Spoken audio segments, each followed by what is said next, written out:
ಎಲ್ರಿಗೂ ನಮಸ್ಕಾರ. Mangaluru press club, Dakshina Kannada ಜಿಲ್ಲಾ ಕಾರ್ಯನಿರತ ಪತ್ರಕರ್ತರ ಸಂಘ ಮತ್ತು ಪತ್ರಿಕಾ ಭವನ ಟ್ರಸ್ಟ್ ಈ ಮೂರು ಸಂಘಟನೆಗಳ ಆಶ್ರಯದಲ್ಲಿ ಇವತ್ತು ನಮ್ಮ ಹಿರಿಯ ಪತ್ರಕರ್ತರಾಗಿರುವಂತಹ ಚಿದಂಬರ ಬೈಕಂಪಾಡಿ ಅವರೊಂದಿಗೆ ಒಂದು ಸಂವಾದ ಕಾರ್ಯಕ್ರಮವನ್ನು ಆಯೋಜಿಸಿದ್ದೇವೆ. ಈ ಕಾರ್ಯಕ್ರಮವನ್ನು ಯಾಕೆ ಆಯೋಜಿಸಿರುವುದು ಅಂತ ಹೇಳಿದ್ರೆ, ನಮ್ಮ ಚಿದಂಬರ ಬೈಕಂಪಾಡಿ ಅವರು ನಾಡಿದ್ದು ಬಂಟ್ವಾಳ ತಾಲೂಕಿನ ಬಿಸಿ ರೋಡ್ ಸ್ಪರ್ಶ ಕಲಾಮಂದಿರದಲ್ಲಿ ನಡೆಯುವಂತಹ ಮಾರ್ಚ್ 26, 27 ಮತ್ತು 28ರಂದು ದಕ್ಷಿಣ ಕನ್ನಡ ಜಿಲ್ಲಾ 28ನೇ ಕನ್ನಡ ಸಾಹಿತ್ಯ ಸಮ್ಮೇಳನ ನಡೀತಾ ಇದೆ. ಆ ಸಮ್ಮೇಳನದ ಸರ್ವಾಧ್ಯಕ್ಷರನ್ನಾಗಿ ಚಿದಂಬರ ಬೈಕಂಪಾಡಿ ಅವರನ್ನು ಆಯ್ಕೆ ಮಾಡಿದ್ದಾರೆ. ಈ ಸಂದರ್ಭದಲ್ಲಿ ಅವರನ್ನು ನಾವು, ಇದು ನಮ್ಮ ಪತ್ರಕರ್ತರಿಗೆ, ನಮ್ಮ ಪತ್ರಿಕಾ ಸಮೂಹಕ್ಕೆ ಸಿಕ್ಕಿರುವ ದೊಡ್ಡ ಗೌರವವಾಗಿದೆ. ಈ ಸಂದರ್ಭದಲ್ಲಿ ಅವರನ್ನು ಒಂದು ಗೌರವಿಸುವುದು ಮತ್ತು ಅವರ ಜೊತೆ ಸಂವಾದ ನಡೆಸುವುದು ನಮ್ಮ ಕರ್ತವ್ಯ ಅಂತ ಈ ಕಾರ್ಯಕ್ರಮವನ್ನ ಇಲ್ಲಿ ಆಯೋಜಿಸಿದ್ದೇವೆ. ಈ ಕಾರ್ಯಕ್ರಮವನ್ನ, ಈ ಸನ್ಮಾನ ಕಾರ್ಯಕ್ರಮ ಅಥವಾ ಗೌರವಾರ್ಪಣೆಯನ್ನು ಮಾಡಲಿಕ್ಕೆ ನಮ್ಮ ಹಿರಿಯ ಪತ್ರಕರ್ತರಾಗಿರುವಂತಹ ಆನಂದ್ ಶೆಟ್ಟಿ ಅವರು ಬಂದಿದ್ದಾರೆ. ಅವರನ್ನು ನಾನು ಇಲ್ಲಿ ಆತ್ಮೀಯವಾಗಿ ಸ್ವಾಗತ ಮಾಡ್ತಾ ಇದ್ದೇನೆ. ಹಾಗೆಯೇ ಇವತ್ತಿನ ಗೌರವವನ್ನು ಸ್ವೀಕರಿಸುವಂತಹ ಮತ್ತು ಸಂವಾದ ನಡೆಸಿಕೊಡುವಂತಹ ಚಿದಂಬರ ಬೈಕಂಪಾಡಿ ಅವರನ್ನು ಕೂಡ ನಾನು ಆತ್ಮೀಯವಾಗಿ ಸ್ವಾಗತ ಮಾಡ್ತಾ ಇದ್ದೇನೆ. ಹಾಗೆಯೇ ನಮ್ಮ ಹಾಗೆಯೇ ನಮ್ಮ ಪ್ರೆಸ್ ಕ್ಲಬ್ನ ಅಧ್ಯಕ್ಷರಾಗಿರುವಂತಹ PB ಹರೀಶ್ ರೈ ಅವರನ್ನು ಕೂಡ ನಾನು ಸ್ವಾಗತ ಮಾಡ್ತಾ ಇದ್ದೇನೆ. ಹಾಗೆ ದಕ್ಷಿಣ ಕನ್ನಡ ಜಿಲ್ಲಾ ಕಾರ್ಯನಿರತ ಪತ್ರಕರ್ತರ ಸಂಘದ ಅಧ್ಯಕ್ಷರಾಗಿರುವಂತಹ ಪುಷ್ಪರಾಜ್ ಪಿ ಎನ್ನಲ್ಲಿದ್ದಾರೆ. ಅವರನ್ನು ಕೂಡ ಆತ್ಮೀಯವಾಗಿ ಸ್ವಾಗತ ಮಾಡ್ತಾ ಇದ್ದೇನೆ. ಪತ್ರಿಕಾ ಭವನ ಟ್ರಸ್ಟ್ ನ ಅಧ್ಯಕ್ಷರಾಗಿರುವಂತಹ ಅನ್ನು ಮಂಗಳೂರು ಅವರನ್ನು ಕೂಡ ನಾನು ಆತ್ಮೀಯವಾಗಿ ಸ್ವಾಗತ ಮಾಡ್ತಾ ಇದ್ದೇನೆ.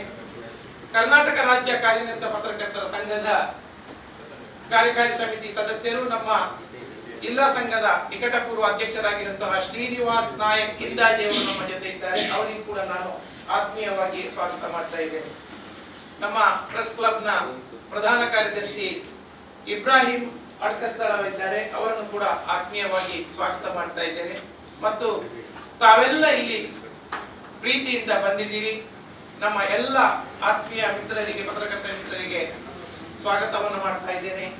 ನಮ್ಮ ಭಾಸ್ಕರ್ ಅಮ್ಟೂರ್ ಅವರು ಬಂದಿದ್ದಾರೆ. ಅವರನ್ನು ಕೂಡ ನಾನು ಆತ್ಮೀಯವಾಗಿ ಸ್ವಾಗತ ಮಾಡ್ತಾ ಇದ್ದೇನೆ. ಈಗ ಹರೀಶ್ ರೈ ಅವರು ಪ್ರಾಸ್ತಾವಿಕವಾಗಿ ಮಾತಾಡ್ತಾರೆ. ಎಲ್ಲ ಅತಿಥಿಗಳಿಗೆ ಪುಷ್ಪ ನೀಡಿ ಸ್ವಾಗತ ಮಾಡಬೇಕು.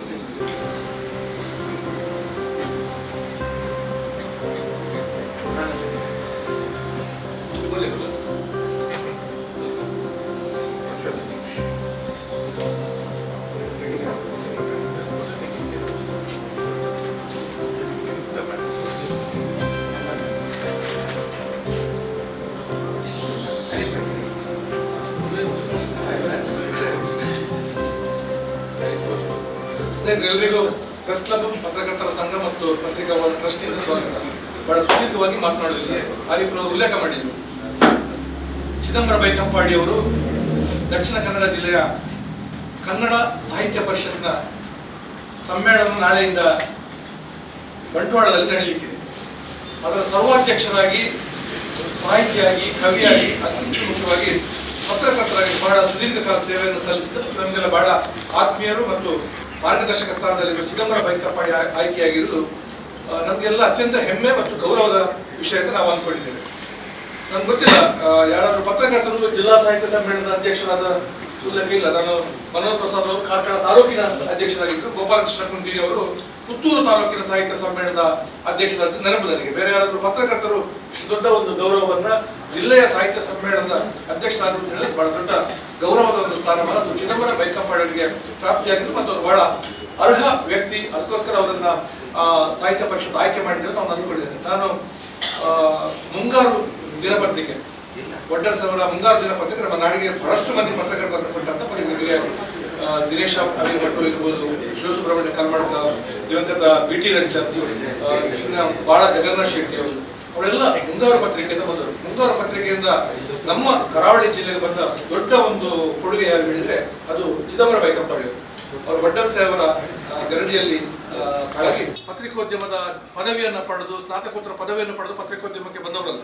ನಾವೆಲ್ಲ ಹವ್ಯಾಸಿಯಾಗಿ ಸ್ವಲ್ಪ ಬರೆಯುವ ಹವ್ಯಾಸ ಇದ್ದ ಕಾರಣ ಆಸಕ್ತಿಯಿಂದ ಪತ್ರಿಕೋದ್ಯಮಕ್ಕೆ ಬಂದವರು. ನಾನು ವೈಯಕ್ತಿಕವಾಗಿ ಹೇಳಬೇಕಿದ್ರೆ ನಾವೆಲ್ಲ ಪತ್ರಿಕೋದ್ಯಮಕ್ಕೆ ಬಂದ ಆರಂಭಿಕ ದಿನಗಳಲ್ಲಿ ವರದಿಗಾರಿಕೆಯಲ್ಲಿ ಕೆಲಸ ಮಾಡಬೇಕಾದ್ರೆ ನಗರ ಪಾಲಿಕೆಯ ಕಲಾಪಗಳನ್ನು ಹೇಗೆ ವರದಿ ಮಾಡಬೇಕು, ಜಿಲ್ಲಾ ಪಂಚಾಯತ್ ಸಭೆಗಳನ್ನು ಹೇಗೆ ವರದಿ ಮಾಡಬೇಕು, ಅದು ಯಾವುದಾದ್ರೂ ಪತ್ರಿಕಾಗೋಷ್ಠಿಗಳನ್ನು ಹೇಗೆ ವರದಿ ಮಾಡಬೇಕು ಅಂತ ನಮಗೆ ಒಂದು ಪರಿಪೂರ್ಣವಾದ ಜ್ಞಾನ ಇರಲಿಲ್ಲ. ನಾವು ಹೇಗೆ ಕಲ್ತೇವೆ ಅಂತ ಹೇಳಿದ್ರೆ, ನಾನು ಯಾವುದಾದ್ರೂ ಕಾರ್ಯಕ್ರಮಗಳಿಗೆ ಹೋದರೆ ಅದು ಯಾವುದಾದ್ರೂ ಪತ್ರಿಕಾಗೋಷ್ಠಿಗಳಿಗೆ ಹೋದರೆ ಮರುದಿವಸ ಮೊದಲು ನಾನು ಚಿದಂಬರ ಬೈಕಂಪಾಡಿಯವರ ಕಾರ್ಯಕ್ರಮಕ್ಕೆ ಬಂದರೆ ಅವರು ಹೇಗೆ ವರದಿ ಮಾಡಿದ್ದಾರೆ ಅಂತ ನೋಡ್ತಾ ಇದ್ದೆ. ಅವರು ಬಳಸುವ ಭಾಷೆ ಮತ್ತು ಅತ್ಯಂತ ಸರಳವಾಗಿ ಆ ವಾಕ್ಯಗಳನ್ನು ರಚನೆ ಮಾಡೋದು, ಒಂದು ವರದಿಯನ್ನು ಹೇಗೆ ಮಾಡಬಹುದು ಅಂತ ಹೇಳೋದನ್ನು ನಾವು ಹಂತ ಹಂತವಾಗಿ ಕಲಿಯಕ್ಕೆ ನಾವು ಮನೋಹರ್ ಪ್ರಸಾದ್ ಅವರು, ಚಿದಂಬರ ಬೈಕಂಪಾಡಿಯವರು, ಅದರಲ್ಲೂ ಕೂಡ ವಿಶೇಷ ವರದಿಗಳು.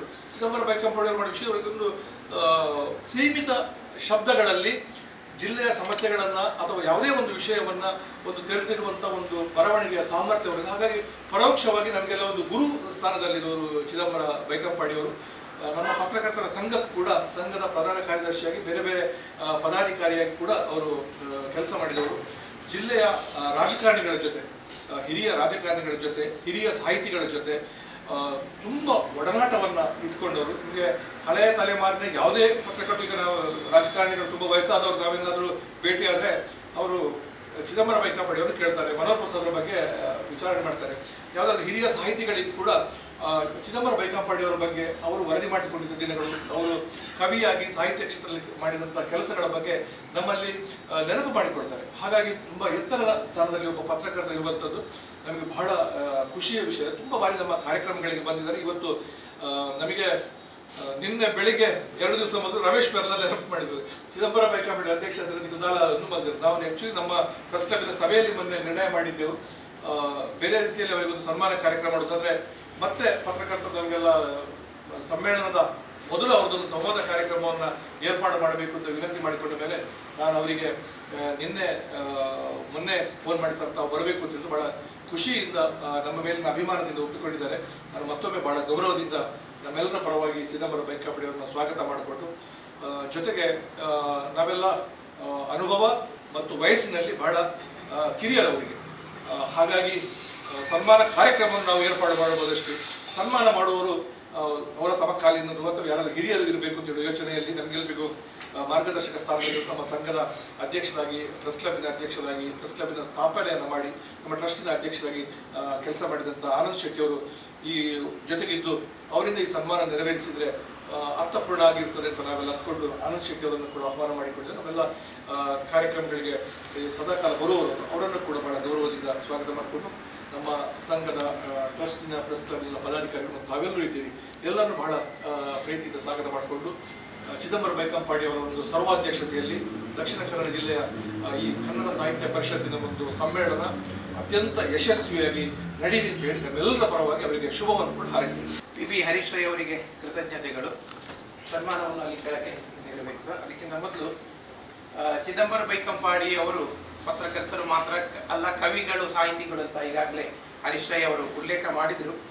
ಅವರು ಪತ್ರಕರ್ತರಾಗಿ ಅಮೃತ, ದಿವ್ಯವಾಣಿ, ನಮ್ಮ ಹೊಸ ಪತ್ರಕರ್ತರ ಮಾಹಿತಿಗಾಗಿ ಹೇಳ್ತಾ ಇದ್ದೇನೆ, ಅವರು ಅಮೃತ ಪತ್ರಿಕೆಯಲ್ಲಿ ಕೆಲಸ ಮಾಡಿದ್ದಾರೆ, ದಿವ್ಯವಾಣಿಯಲ್ಲಿ ಕೆಲಸ ಮಾಡಿದ್ದಾರೆ, ಬಿಂಬಧ್ವನಿ ಅಂತ ಪತ್ರಿಕೆಯಲ್ಲಿ ಕೆಲಸ ಮಾಡಿದ್ದಾರೆ, ಮುಂಗಾರು, ನಂತರ ಕನ್ನಡಪ್ರಭ ಪತ್ರಿಕೆಯಲ್ಲಿ ದೀರ್ಘಾವಧಿ ಕಾಲ ವರದಿಗಾರರಾಗಿ ಕೆಲಸ ಮಾಡಿದವರು. ಅವರದ್ದು ಬೇಗುದಿ, ವಾಸ್ತವದ ಲೆಕ್ಕಾಚಾರ, ಕಪ್ಪು ಹುಡುಗ ಎಂಬ ಕವನ ಸಂಕಲನಗಳನ್ನು ಅವರು ರಚಿಸಿದ್ದಾರೆ. ತುಳು ಪ್ರೇಮ ಗೀತೆಗಳು ಎಂಬ ಧ್ವನಿ ಸ್ವರಲಿಯನ್ನು ಕೂಡ ಅವರು ಹೊರಗೆ ತಂದಿದ್ದಾರೆ. ಮಂಗಳೂರು ವಿಶ್ವವಿದ್ಯಾನಿಲಯದ ಸೆನೆಟ್ ಮತ್ತು ಕರ್ನಾಟಕ ಸಾಹಿತ್ಯ ಅಕಾಡೆಮಿಯ ಸದಸ್ಯರಾಗಿದ್ದರು. ಪತ್ರಿಕೋದ್ಯಮದ ಬಗ್ಗೆ ಅವರು ಇದು ಮುಂಗಾರು ಎಂಬ ಕೃತಿಯನ್ನು ಕೂಡ ರಚಿಸಿದ್ದಾರೆ.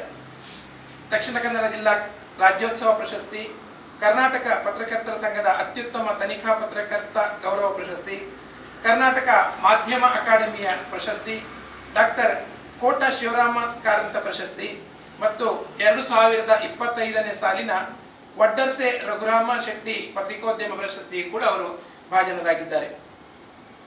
ಅವರ ಸಂದರ್ಶನ ನಿನ್ನೆ ವಾರ್ತಾಭಾರತಿ ಪತ್ರಿಕೆಯಲ್ಲಿ ದೊಡ್ಡದಾಗಿ ಬಂದಿದೆ, ಅದರಲ್ಲಿ ವಿವರ ಇತ್ತು, ಹಾಗೆ ನಾನು ಇಲ್ಲಿ ಉಲ್ಲೇಖ ಮಾಡಿದ್ದೇನೆ.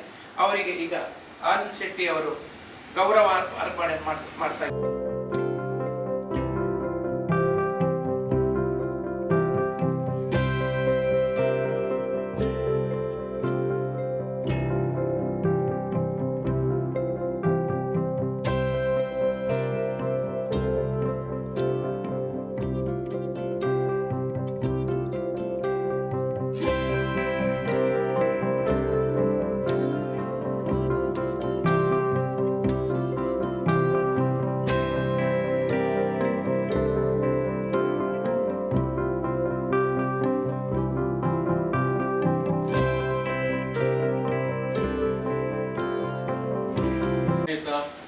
ಹಿರಿಯ ಪತ್ರಕರ್ತ ಚಿದಂಬರ ಬೆಕ್ಕಂಪಾಡಿ ಅವರಿಗೆ ಅಭಿನಂದನೆಗಳು.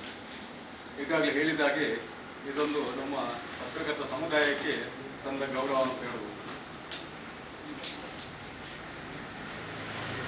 ಚಿದಂಬರ ಬೆಕ್ಕಂಪಾಡಿ ಸಾಹಿತ್ಯವನ್ನು ಒಳಗೊಂಡಂಥ ಪತ್ರಕರ್ತ.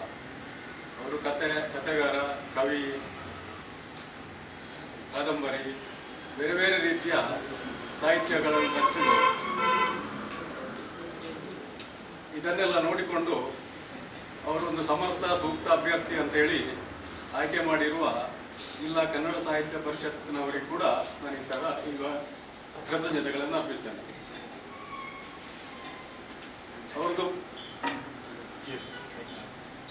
ಅವ್ರದ್ದು ಪ್ರವಾಸ ಕಥನ ಕೂಡ ಇದೆ. ಅದು ನಾವೇ ಮೂವರು ಹೋದಂತ ಪ್ರವಾಸ ಕಥನ. ಚಿದಂಬರ ಬೆಕ್ಕಂಪಾಡಿ ಅವರಿಗೆ ಮುಂಬೈಯಲ್ಲಿ ಕರ್ನಾಟಕ ಸಂಘದವರು ಗೆಸ್ಟ್ ಆಗಿ ಕರೆದ್ರು. ಸನ್ಮಾನ ಗೆಸ್ಟ್. ಹಾಗೆ ನನಗೆ ಹೇಳಿದರು, ಹೀಗೆ ಬಾಂಬೆ ಹೋಗ್ಲಿಕ್ಕುಂಟು, ಹೋಗೋಣ ಅಂತ. ಆಯ್ತು ಹೋಗುವ ಅಂತ ಹೇಳಿದೆ. ನಾನು, ಚಿದಂಬರ, ಜ್ಞಾನಂದ್ ಪಯ್ಯಾಡೆ, ಒಬ್ಬರು ಫೋಟೋಗ್ರಾಫರ್ ಬೇಕಲ್ಲ, ಹೊರಟೆವು. ಮಧ್ಯಾಹ್ನದ ಟ್ರೈನ್. ಮರು ದಿವಸ ಬೆಳಗ್ಗೆ ಮುಟ್ಟಿತ್ತಲ್ಲಿ. ಅವರು ಹೋಟೆಲ್ನ ವ್ಯವಸ್ಥೆ ಎಲ್ಲ ಒಳ್ಳೆ ವ್ಯವಸ್ಥೆ ಎಲ್ಲ ಮಾಡಿದರು. ಹೋಟೆಲ್ಗೆ ಹೋದೆವು, ಎಲ್ಲ ಊಟ ಆಯ್ತು. ಮಧ್ಯಾಹ್ನ ನಂತರ ಸಂಜೆ ಆಗುವಾಗ ಒಂದು ತಿರುಗಾಡಿಕೊಂಡು ಸ್ವಲ್ಪ ಬೀದಿಯಲ್ಲಿ ಹೋಗುವ, ಘಾಟ್ಕೋಪರ್, ಬಾಂಬೆ, ನಮ್ಮ ಮೊದಲು ಹೋಗಿಲ್ಲ ಅಲ್ಲಿಗೆ, ಹೋಗುವ ಅಂತ ಹೋದೆವು 3 ಜನ. ಹೋಗ್ತಾ ಇರುವಾಗ ಒಂದೇ ಸಮನೆ ದಡಬಡ ಸೌಂಡು ಕೇಳಿತ್ತು. ಜನರೆಲ್ಲ ಓಡ್ತಾ ಇದ್ದಾರೆ. ಗೂಡಂಗಡಿಯವರು ಅಂಗಡಿಯನ್ನು ದೂಡಿಕೊಂಡು ಓಡ್ತಾ ಇದ್ದಾರೆ. ಕಲ್ಲು ಬೀಳ್ತಾ ಉಂಟು. ನಮಗೆ ಎಂತ ಅದು ಗೊತ್ತಿಲ್ಲ. ಪಕ್ಕಡೋ ಮಾರೋ ಅಂತ ಹೇಳ್ತಾರೆ. ಯಾರನ್ನು ಪಕ್ಕಡೋ, ಯಾರಿಗೆ ಮಾರೋ. 5 ನಿಮಿಷದಲ್ಲಿ ರೋಡಲ್ಲಿ ಒಂದೇ ಒಂದು ಜನ ಇಲ್ಲ. ಅಂಗಡಿ ಶಟ್ರ್ ಹೇಳಿದ್ರು, ಬಡ ಹೇಳಿದ್ರು ಎಲ್ಲ. ನಾವೆಲ್ಲಿಗೆ ಓಡೋದು? ನಮ್ಗೆ ಎಲ್ಲಿ ಓಡಬೇಕಂತ ಗೊತ್ತಿಲ್ಲ. ಮತ್ತೊಂದು ಶಟರ್, ಒಂದು ಅರ್ಧ ಶಟರ್ ಹಾಕಿದ ಅಲ್ಲಿ ಬದಿಯಲ್ಲಿ ನಿಂತೆವು 3 ಜನ. ಇನ್ನು ಯಾರೋ ಬಂದರೆ ಇವರೇ ಅಪರಿಚಿತರ ನಮ್ಮನ್ನೇ ಕೊಂಡು ಹೋಗೋ ವ್ಯಾಪಾರ. ಎಂತ ಮಾಡೋದಂತ ಗೊತ್ತಾಗಿಲ್ಲ. ಹಾಗೆ ನಮ್ಮ ಮುಂದೆ ಕಿಟಕಿಯಲ್ಲಿ ಒಬ್ಬ ನೋಡಿಕೊಂಡು ನಾವು ತುಳು ಮಾತಾಡ್ತಾ ಇದ್ದೆವು. ಇಲ್ಲಿ ಅವರ ಹೋಟೆಲ್. ಶಟರ್ ಸ್ವಲ್ಪ ಮೇಲೆತ್ತಿ ಒಳಗೆ ಕರೆದ್ರು ನಮಗೆ, ಬನ್ನಿ ಅಂತ. ಎಂತ ಅಂತ ಹೇಳಿದ್ರೆ ಎಂತ ಅಂತ ಅವರಿಗೂ ಗೊತ್ತಿಲ್ಲ. ಇದೆಲ್ಲ ಆಗ್ತಾ ಇರ್ತದೆ ಹೀಗೆ ಅಂತ. ನಮಗೆ ಅದು ಒಳ್ಳೆ ಜಾಗ ಸಿಕ್ಕಿತ್ತು.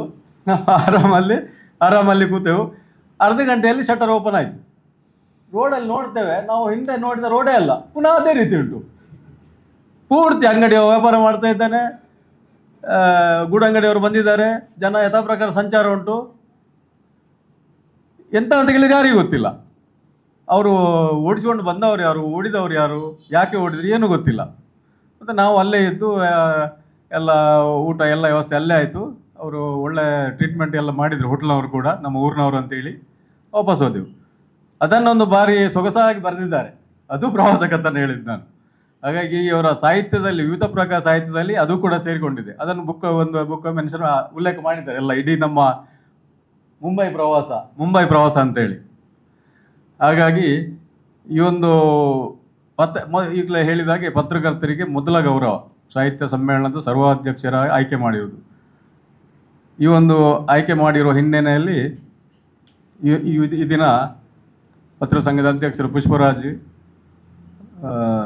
ಪ್ರೆಸ್ ಕ್ಲಬ್ ಹರೀಶ್, ಅನ್ನು ಮಂಗಳೂರು ತಮ್ಮೆಲ್ಲರ ಸಮ್ಮುಖದಲ್ಲಿ ಅವರಿಗೆ ಸನ್ಮಾನ ಮಾಡಿದ್ದೇವೆ.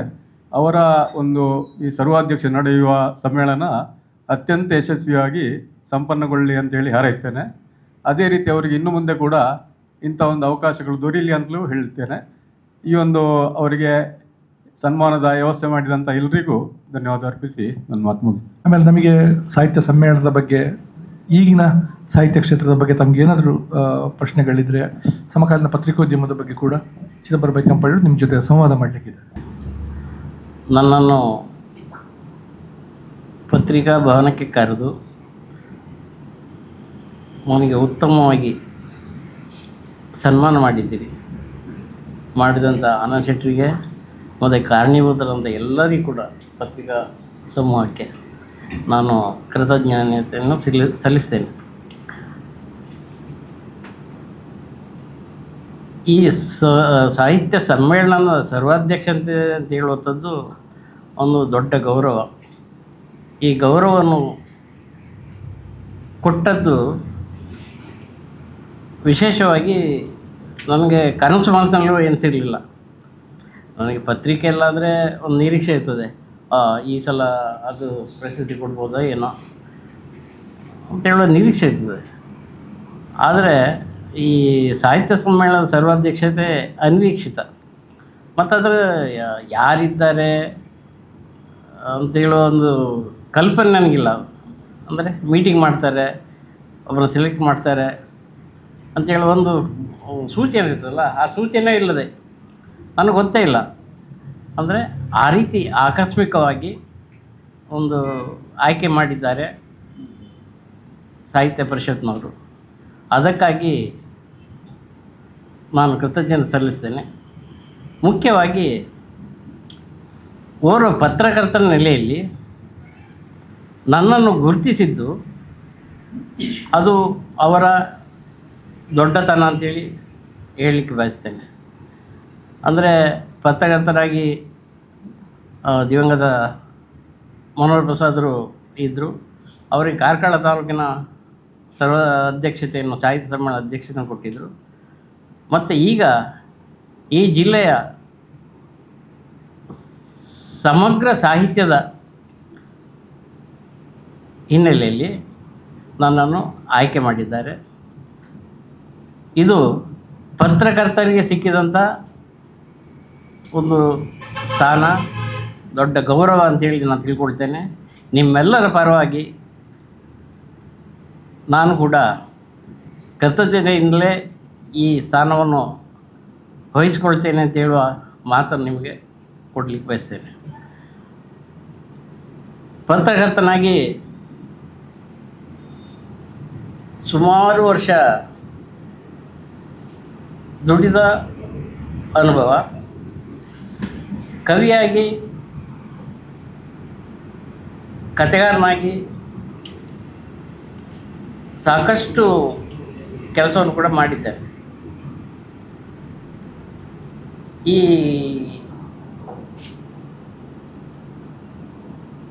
ಪತ್ರಕರ್ತ ಆದದ್ದು ನಂತರ, ಮೊದಲು ಆದದ್ದು ಸಾಹಿತ್ಯ. ನಾನು ಪತ್ರಕರ್ತ ಆಗಬೇಕು ಅಂತ ಹೇಳೋ ಇಚ್ಛೆ ಇಟ್ಕೊಂಡಿರಲಿಲ್ಲ. ನಾನು ಪಾಲಿಟೆಕ್ನಿಕ್ ಕಲಿತಾ ಇದ್ದಾಗ ವಿದ್ಯಾರ್ಥಿಯಾಗ ಆ ಟೈಮಲ್ಲಿ ನನಗೆ ನೀವು ಯಾಕೆ ಪತ್ರಕರ್ತ ಆಗಬಾರ್ದು ಅಂತ ಹೇಳಿದವರು ಶಿವಾನಂದ ಬೇಕಲ್. ನಿಮ್ಗೆ ಗೊತ್ತಿದ್ದರೆ ಶಿವಾನಂದ ಬೇಕಲ್ ಗೊತ್ತಿದ್ದಾರೆ, ಆಕಾಶವಾಣಿಯವರು. ಅವರು ನನಗೆ ಆಗಂತಿದ್ದು, ನಾನೆಲ್ಲಿ ಪತ್ರಕರ್ತ, ನಾನು ಡಿಪ್ಲೊಮಾ ಹೋಲ್ಡರ್, ಕಲಿತಾ ಇದ್ದೇನೆ, ಇನ್ನೂ ವಿದ್ಯಾರ್ಥಿ. ಇದು ಪತ್ರಕರ್ತ ಅಂತ ಇದನ್ನು ಬೇರೆ ಅದ ಡಿಗ್ರಿ ಇದಲ್ಲಿ ತಗೊಳ್ಬೇಕಲ್ಲ, ಇನ್ನು ಇದು ಶಿಕ್ಷಣ ಮಾಡಲಿಕ್ಕೆ ಆಗ್ತದೆ ನನಗೆ, ಅಯ್ಯೋ ಹೋಗ್ತದೆ, ಆಗೋದಿಲ್ಲ ಅಂತೇಳಿ. ಆದರೆ ನನಗೆಲ್ಲೋ ಒಂದು ಕಡೆ ಹೌದಲ್ಲ, ಪತ್ರಕರ್ತ ಯಾಕೆ ಆಗಬಾರ್ದು ಅಂತೇಳಿ ಮತ್ತೆ ಯೋಚನೆ ಮಾಡಲಿಕ್ಕೆ ಶುರು ಮಾಡಿದೆ. ವಿದ್ಯಾರ್ಥಿ ಆಗಿದ್ದಾಗಲೇ ಯೋಚನೆ. ಹಾಗೆ ಯೋಚನೆ ಮಾಡ್ತಾ ಇದ್ದಾಗ ಸಿ ರಾಮಚಂದ್ರನ್ ಆಕಾಶವಾಣಿಯಲ್ಲಿದ್ದರು, ಅವ್ರು ತೀರ್ಕೊಂಡಿದ್ದಾರೆ. ಅವರು ಒಳ್ಳೆ ಕಥೆಗಾರರು, ಮತ್ತು ಅವರು ಆಕಾಶವಾಣಿ ಸೇರಿದರು. ಈ ಕಥೆಗಾರರು ಆಕಾಶವಾಣಿ ಸೇರ್ತಾರೆ, ನಾನು ಕತೆ ಬರ್ತೇನೆ, ಕವನ ಬರ್ತೇನೆ, ನಾನು ಪತ್ರಕರ್ತನಾಗಬೇಕು ಅಂತೇಳಿ ಇವರು ಹೇಳ್ತಾರೆ. ಅವರು ಅದಕ್ಕಿಂತ ಮೊದಲೇ ಪತ್ರಿಕೆಯನ್ನು ಬಿಟ್ಟು ಆಕಾಶವಾಣಿ ಸೇರಿದ್ದು, ಉದಯವಾಣಿಯಲ್ಲಿದ್ದರು ಸಿ ರಾಮಚಂದ್ರನ್. ಎಲ್ಲ ನೋಡುವಾಗ ಅನಿಸ್ತು, ಯಾಕೆ ಆಚೆಯಿಂದ ಈಚೆ, ಈಚೆಯಿಂದ ಆಚೆ ಹೋಗ್ತಾರೆ. ನಾನು ಸಿ ರಾಮಚಂದ್ರನ್ ಕೇಳಿದೆ, ನೀವು ಉದಯವಾಣಿಯಲ್ಲಿದ್ದವರು ಉದಯವಾಣಿ ಬಿಟ್ಟು ತಿರುಗಿ ಈ ಕೆಲಸಕ್ಕೆ ಬಂದ್ರಿ, ನನ್ನನ್ನು ಮಾತ್ರ ನೀವು ಪತ್ರಿಕೆ ಹೋಗು ಅಂತ ಹೇಳ್ತೀರಿ, ಇದೇ ಸರಿಯಾ ಅಂತೇಳಿ. ಅದಲ್ಲ, ಅದು ನಿಮ್ಮ ಆಸಕ್ತಿ ನೋಡಿದೆ ನಾನು. ಈ ಆಸಕ್ತಿಗೆ ಒಪ್ಪುವಂಥದ್ದು ಪತ್ರಿಕೆ ಕೆಲಸ ನಿಮಗೆ ಅಂತೇಳಿ ಇರ್ಬೋದು ಏನೋ ಅಂತೇಳಿ ನಾವು ಅಂದ್ಕೊಂಡೆ. ನಾನೇನು ಡಿಗ್ರಿ ಕಲ್ತಿಲ್ಲ, SLC ಆದಮೇಲೆ ಡಿಪ್ಲೊಮಕ್ಕೆ ಹೋದವನು. ಆದರೆ ಈ ಪತ್ರಿಕೆಗೆ ಈಗಿನಾಗೆ MA BA ಮಾಡಿಕೊಂಡು ಪತ್ರಿಕೆಯಲ್ಲೇ ಸ್ಪೆಷಲೈಸ್ ಕಲಿಯುವಂಥ ವ್ಯವಸ್ಥೆ ಇರಲಿಲ್ಲ. ಆಗ ಯೂನಿವರ್ಸಿಟಿ, ಮೈಸೂರು ಯೂನಿವರ್ಸಿಟಿಯಲ್ಲಿ ಮಾತ್ರ ಒಂದು ಕೋರ್ಸ್ ಮಾಡಿದ್ರು. ಅದು ನಮ್ಮ ದೈತೋಟರವರು ಆ ಪತ್ರಿಕೋದ್ಯಮ ಮಾಡಿ ಪತ್ರಿಕೆಗೆ ಸೇರಿದ್ರು. ಉದಾಹರಣೆ ಅದೆಲ್ಲ ದಾಖಲಾಟ ಇದೇ ರೀತಿ ಇದೆಲ್ಲ ಆಗ್ತದ ಹೋಗ್ತದೆ. ಅದೇ ಟೈಮಲ್ಲಿ ನಾನು ಡಿಪ್ಲೊಮಾ ಪಾಸ್ ಆಯಿತು, ಫಸ್ಟ್ ಕ್ಲಾಸಲ್ಲಿ ಪಾಸ್ ಆದೆ. ನನಗೆ ಜಾಬ್ ಕೂಡ ಆಯಿತು JK ಟೈಲ್ಸ್ ರಾಜಸ್ಥಾನದಲ್ಲಿ, ಉದಯಪುರದಲ್ಲಿ. ಅಲ್ಲಿ ಒಂದು 6 ತಿಂಗಳು ಮಾಡಿದೆ. ಅದು ನನ್ನ ಡೈರೆಕ್ಟ್ರ್ ಇದ್ದರು, ಅಲ್ಲಿ ಟೆಕ್ನಿಕಲ್ ಡೈರೆಕ್ಟ್ರ್ SN ಐಕಡ್ ಅಂತೇಳಿ. ಅವರು ಇಲ್ಲಿ ಮೈಸೂರಿಗೆ ಟ್ರಾನ್ಸ್ಫರ್ ಆಗಿ, ಅಂದರೆ ಅವ್ರು ಬಿಟ್ಟು ಇಲ್ಲಿ ಸೇರಿದರು ಟೆಕ್ನಿಕಲ್ ಡೈರೆಕ್ಟರಾಗಿ. ನಾನು ಯಾಕೆ ಇಲ್ಲಿಗೆ ಬರ್ಬೋದು, ಮೈಸೂರಿಗೆ ನೀನು ಬಾ ಅಂತ ಹೇಳಿದ್ರು. ನನಗೆ ಒಳ್ಳೆ ಕ್ಲೋಸ್ ಇದ್ದದ್ದು, ಮತ್ತು ನೀನು ಬರ್ತೀಯ ಅಂತೇಳಿ. ಆಯ್ತು ನೋಡು ಬರ್ತೇನೆ ಅಂತ ಹೇಳಿದೆ. ಮತ್ತು ಅಲ್ಲಿ ಬಂದರೆ ಆದರೂ ಕೂಡ ನನಗೆ ಯಾಕೆ ಪತ್ರಿಕೆದೇ ಜ್ಞಾನ ಕೆಲಸ ಮಾಡುವ ಅಂತೇಳಿ. ಮತ್ತು ನಮ್ಮ ಅಮೃತ ಪೇಪರ್ ಇದೆಯಲ್ಲ ಇತ್ತು ಆ ಟೈಮಲ್ಲಿ, ಭಾರಿ ನಿಮ್ಗೆ ಅನೇಕರಿಗೆ ಗೊತ್ತಿಲ್ಲ, ಕೆಲವರಿಗೆ ಹಿರಿಯರಿಗೆ ಗೊತ್ತಿದೆ ಅದಕ್ಕೆ. ಆ ಪತ್ರಿಕೆ ಕೆಲಸ ಕೇಳಲಿಕ್ಕೆ ಹೋದೆ. ಶಂಕರ್ ಭಟ್ರು ನಮಗೆ ಕೆಲಸ ಕೊಟ್ಟರು. ಬರೀಕ್ ಬಂತು ನನಗೆ, ನನ್ನ ಹೆಸರು ಗೊತ್ತಿತ್ತು ಅವ್ರಿಗೆ, ಸಾಹಿತ್ಯದಲ್ಲಿ ಬರ್ತಿತ್ತು ಅವಾಗಲೇ. ಅದಕ್ಕೆ ಅವ್ರು ಕೆಲಸ ಕೊಟ್ಟರು. ಮತ್ತು ಅದನ್ನು 1 ವರ್ಷ ಮಾಡಿ ಇನ್ನೊಂದು ದಿವಾಣಿ, ಅದು ರವಿಕುಮಾರ್ ಅಂತ ಹೇಳಿದರು. ಸೊ ಅದಕ್ಕೆ ಸೇರಿದೆ. ಆ ದಿವಾಳಿ ಸೇರುವಾಗಲೇ ಮುಂಗಾರು ಶುರುವಾಯಿತು. ಸರಿ, ಮುಂಗಾರಿಗೆ ಬಂದೆ. ಇದು ಪತ್ರಿಕೆಯಲ್ಲಿ ಬೆಳೀತಾ ಎಲ್ಲ ಹೋದೆ. ಮತ್ತು ಮುಂಗಾರಲ್ಲಿದ್ದಾಗ ನನಗೆ ಆಮನಾಯಕರು ಸರ್ವಾಧ್ಯಕ್ಷರದ್ದು ಸಾಹಿತ್ಯದ ಮಾಡೋದು ಬೀದರಲ್ಲಿ ಆಗಿತ್ತು. ಆ ಸಾಹಿತ್ಯ ಸಮ್ಮೇಳನಕ್ಕೆ ನನ್ನನ್ನು ಕಳಿಸಿದರು ವರದಿ ಮಾಡಲಿಕ್ಕೆ. ಮತ್ತು ಆಸಕ್ತಿ ಬೆಳೀತು. ಆದರೆ ಆಸಕ್ತಿ ಬೆಳೆದರೂ ಕೂಡ ನನಗೆ ಸಾಹಿತ್ಯವನ್ನು ನಾನು ಬರೆದ ಕತೆ ಕವನಗಳೆಲ್ಲವೂ ಇದೇನು ದಿಕ್ಕು ತಪ್ತಾ ಇದೆಯಲ್ಲ ಅಂತೇಳಿ. ಅಂದರೆ ಕತೆ ಬೇರೆ, ಕವನವೇ ಬೇರೆ, ಮತ್ತು ಪತ್ರಿಕೆಯಲ್ಲಿ ಮಾಡುವಂಥ ಬರವೇ ಬೇರೆ. ಇದಕ್ಕೂ ವ್ಯತ್ಯಾಸ, ತುಂಬ ವ್ಯತ್ಯಾಸ ಇದೆ. ಸೊ ಅದನ್ನು ನೋಡಿಕೊಂಡು ನಾನು ಈ ಕತೆ ಬರೆಯೋದೆಲ್ಲ ನಿಲ್ಲಿಸಿದೆ. ಇದೆ ಕತೆ ಆಗೋದಿಲ್ಲ ನಮಗೆ ಅಂತೇಳಿ. ಈ ಸಾಹಿತ್ಯ ಈ 24 ಗಂಟೆ ಇದಿರ್ತದಲ್ಲ ಪತ್ರಿಕೆ ಕೆಲಸ ಮಾಡೋದು ಸಾಕಾಗ್ತದೆ ಬಿಟ್ಟು. ಮತ್ತು ನಾನು ಒಂದು ಸುದ್ದಿ ಬರೆಯುವಾಗಲೂ ಕೂಡ ನನಗೆ ಏನು ಕತೆ ಬರೆದಾಗೆ ಅವನು ಬರಿತಾ ಇದ್ದೆ. ಅದು ಓದುಗರಿಗೆ ಇಷ್ಟ ಆಗ್ತಿತ್ತು. ಶೆಟ್ಟರಿಗೆ ವಿಶೇಷವಾಗಿ ಆಸಕ್ತಿ ಅದು. ಅದಕ್ಕೆ ಅವರು ಅವಕಾಶ ಕೊಡ್ತಿದ್ರು ಆ ಟೈಮಲ್ಲೆಲ್ಲ ಅವಕಾಶ ಕೊಡ್ತಿದ್ರು. ಮತ್ತೆ ಎಲ್ಲ ಆಯ್ತಾಯಿತು. ಮತ್ತು ಕನ್ನಡ ಒಂದು ವೇಣು ಇದ್ದಾರೆ, ಅವರ ಟೈಮಲ್ಲಿ ನಾನು ಕವನಸಂಕಲನ 3ನೇ ಕವನಸಂಕಲನ ಮಾಡಿದ್ದು, ಕಪ್ಪು ಹುಡುಗ ಅಂತೇಳಿ. ಅದಕ್ಕೆ ವೇಣುದ್ರ ಕೇಳಿದೆ, ವೇಣು ನನಗೆ ಕವನಸಂಕಲನ ಒಂದು ಹೆಸರಾಕಬೇಕಲ್ಲ, ಎಂತ ಮಾಡೋದು ಅಂತೇಳಿ. ನೋಡ ನಾನು ಮಾಡ್ತೀನಿ ಅಂತ ಹೇಳಿದ್ರು. ಒಂದು 3-4 ಹೆಸರೆಲ್ಲ ಇದು ಮಾಡಿದರು. ಮತ್ತು ಇದು ಕಪ್ಪು ಹುಡುಗ ಆಗ್ಬೋದು ಅಂತೇಳಿ. ಅದು ನಾನು ಕಪ್ಪೆ ಅಲ್ಲ, ಹಾಗೆ ಅದಕ್ಕೆ ಏನಿದೆ ಹುಡುಗ ಬರಲಿ, ಒಳ್ಳೆ ಕವನ ಕೆಲಸ ಇತ್ತು ನನಗೂ ಅನಿಸಿತ್ತು ಆಯಿತು. ಮತ್ತು ಅದಕ್ಕೆ ರೇಖಾಚಿತ್ರ ಒಂದು ಬರೆದು ಕೂಡ ಕವರ್ ಪೇಜನ್ನು ವಿನ್ಯಾಸ ಮಾಡಿದ್ದು ಕೂಡ ವೇಣುವಿನ 3ನೇದು. ಸೊ ಅದೆಲ್ಲ ಮಾಡ್ತಾ ಸಾಹಿತ್ಯವಾಯಿತು, ಕಥೆ ಆಯಿತು. ಕಥೆಯಂತೂ ಅದ್ಭುತ. 81ರಲ್ಲೇ ನಾನು ಕತೆ ಬರಲಿಕ್ಕೆ ಶುರು ಮಾಡಿದ್ದು. ನಾನು ಪತ್ರಿಕೆಯಲ್ಲಿ ಕೆಲಸ ಮಾಡೋ ಮೊದಲೇ ಕತೆಗಾರನಾದೆ. ಮಡಿ ಮೈಲಿಗೆ ಅಂತೇಳಿ ಒಂದು ಕತೆ, ಆಗ ಸಂತೋಷ ಅಂತೇಳಿ ಒಂದು ಪತ್ರಿಕೆ ಬರ್ತಿತ್ತು, ತರಂಗಕ್ಕೆ ಪ್ಯಾರಲ್ ಆಗಿ, ತುಷಾರ. ಸೊ ಅದರಲ್ಲಿ ಬರೆದೆ. ಅದು ನಾನು ಬರೆದದ್ದು ರಾಜಸ್ಥಾನದಲ್ಲಿದ್ದಾಗ ಜಾಬ್ ಇದೆ ಅಲ್ಲ, ಅಲ್ಲಿ ಬರೆದು ಅವ್ರು ಪೋಸ್ಟ್ ಮಾಡಿದೆ. ಅವರು ಅದನ್ನು ಪಬ್ಲಿಷ್ ಮಾಡಿದರು ಇದು ಪತ್ರಿಕೆಯಲ್ಲಿ. ಈ ಪತ್ರಿಕೆಯನ್ನು ನನಗೆ ಸಿಗಲಿಲ್ಲ, ನನಗೆ ಗೊತ್ತಿಲ್ಲ, ಪತ್ರಿಕೆ ಗೊತ್ತಿಲ್ಲ. ನಾನು ಅಲ್ಲಿರೋದು ರಾಜಸ್ಥಾನದಲ್ಲ, ನಾನು ಇಲ್ಲಿದ್ದು ಪತ್ರಿಕೆ ಅಲ್ಲಿ ಬರ್ತಿರ್ಲಿಲ್ಲ. ನೋಡ್ಲಿಕ್ಕೆ ಹೋದರೆ ಆ ಪತ್ರಿಕೆ ಕೆಲಸ ಮಾಡ್ತಿದ್ದೊಬ್ಬರು ಗಣೇಶ್ ಅಂತ ಹೇಳಿದ್ರು ಮ್ಯಾನೇಜರು. ಅವರು ಊರಿಗೆ ಹೋಗಿದ್ದರು ಬೆಂಗಳೂರಿಗೆ, ಅವರು ಬೆಂಗಳೂರು. ಅವ್ರು ಬರುವಾಗ ಈ ಪತ್ರಿಕೆ ತಂದಿದ್ದಾರೆ. ತಂದದ್ದು ತಂದ ನಂತರ ಅಲ್ಲಿಗೆ ನಮಗೆ ತಂದರಲ್ಲಿ ನನಗೊಂದು ಪತ್ರಿಕೆ ಕೊಟ್ಟರು. ನೀವು ಇದರಲ್ಲಿ ಸಿಗ್ತದೆ ನಿಮಗೆ ಅಂತ, ನೀವು ಕತೆ ಬರೀತೀರಲ್ಲ, ನಿಮ್ಮ ಕತೆ ಇದೆ ನೋಡಿ ಅಲ್ಲಿ ಅಂತ ಹೇಳಿ ಮತ್ತು ಅವ್ರು ತೋರಿಸಿದರು ಒಂದು ಕಥೆಯನ್ನು. ರಾಜಸ್ಥಾನದಲ್ಲಿ ಕೂತ್ಕೊಂಡು ಬರೆದದ್ದನ್ನು ಅದು ಪಬ್ಲಿಷ್ ಆದದ್ದು. ಇವರು ಬೆಂಗಳೂರಿಗೆ ಹೋಗಿ ಹಿಡ್ಕೊಂಡು ಬಂದು ನನಗೆ ಕೊಟ್ಟರು. ನನಗೆ ಅದ್ಭುತ ಖುಷಿ ಆಯ್ತು. ನನಗೆ ಹಾಗೆ ಖುಷಿ ಆಗ್ತದಲ್ಲ, ಅದೆಲ್ಲ ಆಯಿತು. ಇದೆಲ್ಲ ಆದಾಗೆ ಕತೆ, ಕವನ, ಲೇಖನ ಎಲ್ಲ ಆಯಿತು.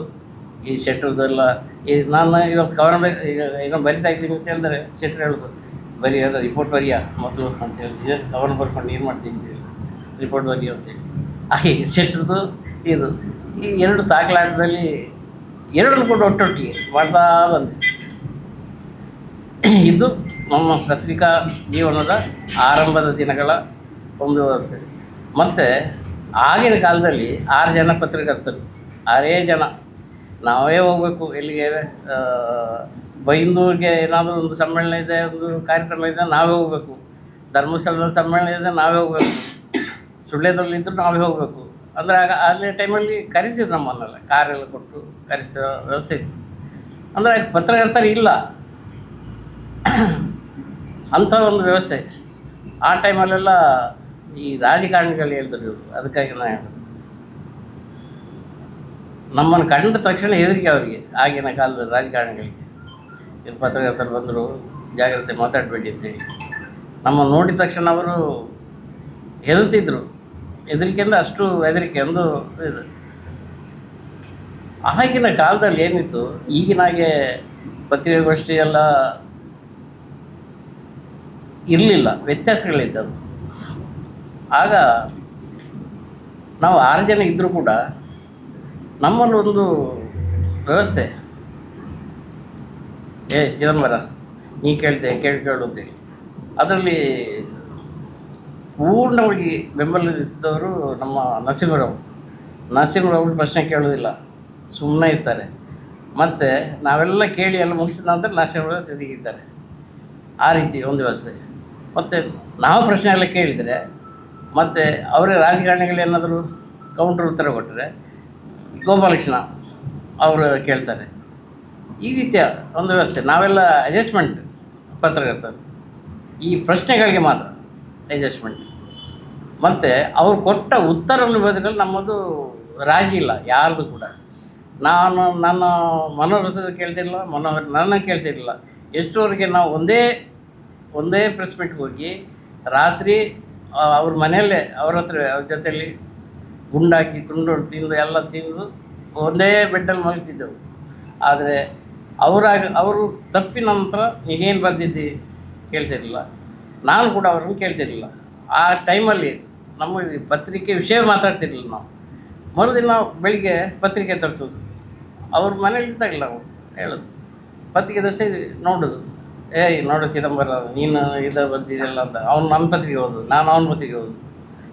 ನೋಡು ನೀನು ಇದನ್ನು ಹೆಡ್ಲೈನ್ ಮಾಡಿದ್ದೆಲ್ಲ, ನಾನು ಇದನ್ನು ಮಾಡಿದ್ದೆ ಅಂತೇಳಿ. ಅದು ಒಂದು ಥರ ಖುಷಿ ಆಗ.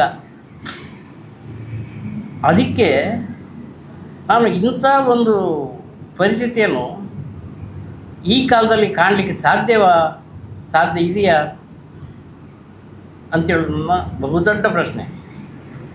ಅಂದರೆ ಇನ್ನೊಬ್ಬನಿಗೆ ನಾನು ಪತ್ರಿಕೆಯಲ್ಲಿ ಬಗ್ಗೆ ನಾನು ಏನನ್ನು ಬರೆದೆ, ಏನು ಬರೀತೀನಿ ಅಂತೇಳುವ ವಿಷಯವನ್ನು ಮುಂಚಿತವಾಗಿಯೇ ಹೇಳೋದಿಲ್ಲ, ಅದನ್ನು ಕೇಳೋದು ಇಲ್ಲ. ಇಂಥ ಒಂದು ವ್ಯವಸ್ಥೆ ನಿರೀಕ್ಷೆ ಮಾಡಲಿಕ್ಕೆ ಸಾಧ್ಯನೇ ಈಗ? ಆದರೆ ಫೋನಿಲ್ಲ, ಒಂದು ಟೆಲಿಫೋನು ಈಗ ಅದು ಮೊಬೈಲ್ ವಾಟ್ಸಪ್ ಎಲ್ಲ ಇದೆ. ಅದರ ವ್ಯವಸ್ಥೆ ಬಿಡಿ. ಮೊದಲು ಒಂದು ಸುಳ್ಯದ ಹತ್ರ ಒಂದು ಏನಾದರೂ 3 ಜನ ಸತ್ತಿದ್ದಾರೆ 5 ಜನ ಸತ್ತಿದ್ದಾರೆ ಅಂತೇಳಿ ಹೋಗಿ ನ್ಯೂಸ್ ಮಾಡ್ಕೊಂಡು ಬಂದು ಫೋಟೋ ತೆಗೆದು ಅದು ಪಬ್ಲಿಷ್ ಆಗಬೇಕು. ಅದಾದರೆ ಸಿಕ್ತಿದ್ದಂಥ ಖುಷಿ ಮರುದಿನ ನೋಡಿದಾಗ ನಮಗೆ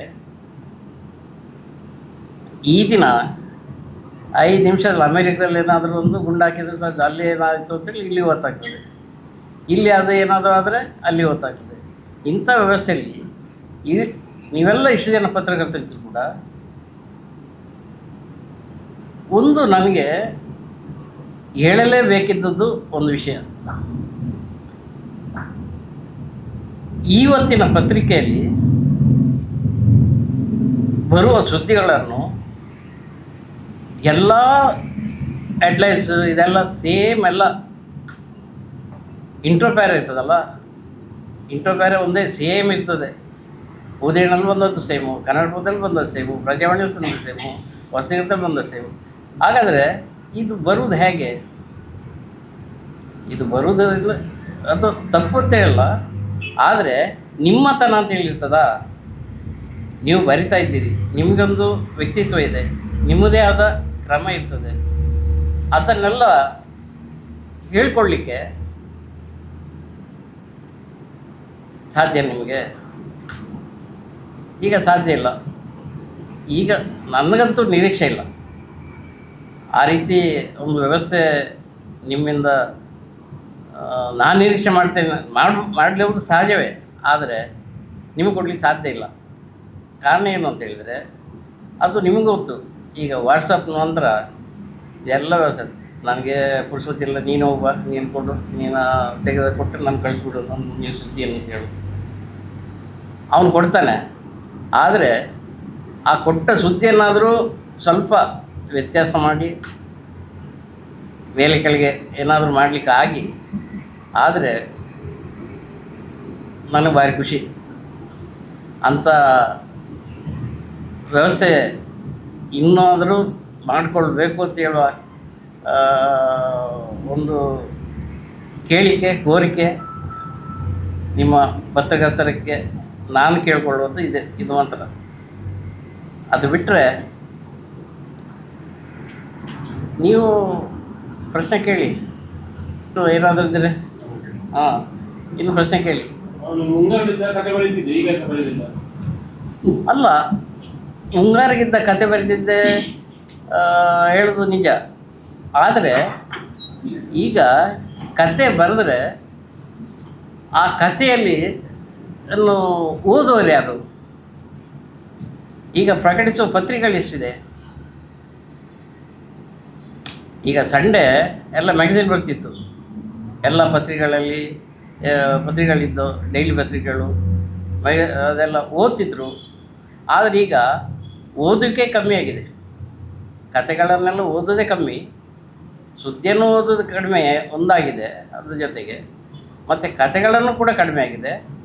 ಮತ್ತು ನನಗೆ ಕತೆ ಬರಿಬೇಕು ಅಂತ ಅನಿಸಿದ್ರು ಕೂಡ ಇತ್ತೀಚಿನ ದಿನಗಳಲ್ಲಿ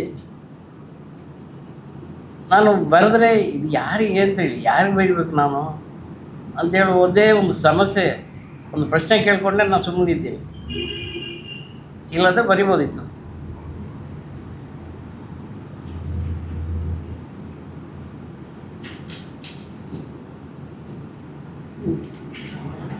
ನೀವು ಪತ್ರಿಕೋದ್ಯಮಕ್ಕೆ ಬರುವ ಟೈಮಲ್ಲಿ ಇನ್ನೊಂದು ಹೆಚ್ಚಿನವರು ಸಾಹಿತ್ಯದ ಹಿನ್ನೆಲೆ ಎತ್ಕೊಂಡು ಬಂದರು.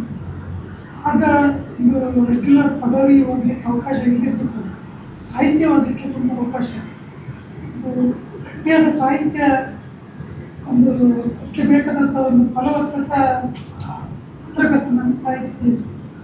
ಈಗಿನ ಜನ್ರೇಷನ್ ಬಂದಾಗ ನೀವು ಹೇಳಿದ್ರೆ ಕತೆ ಓದೋದೇ ಇಲ್ಲ, ಕಾದಂಬರಿ ಅಂತೂ ಕೇಳೋದೇ ಇಲ್ಲ. ಇಂಥ ಟೈಮಲ್ಲಿ ಪತ್ರಿಕೋದ್ಯಮಕ್ಕೆ ಏನೊಂದು ಭಾಷೆ, ಗಟ್ಟಿ ಭಾಷೆ ಬೇಕಾಗ್ತದೆ. ಅದನ್ನು ಮುಂದುವರಿಸಲಿಕ್ಕೆ ನಿಮ್ಮ ಹತ್ರ ಏನಾದರೂ ಆಲೋಚನೆಗಳಿದೆ? ಹೇಗೆ ಮುಂದುವರಿಸ್ಬೇಕು?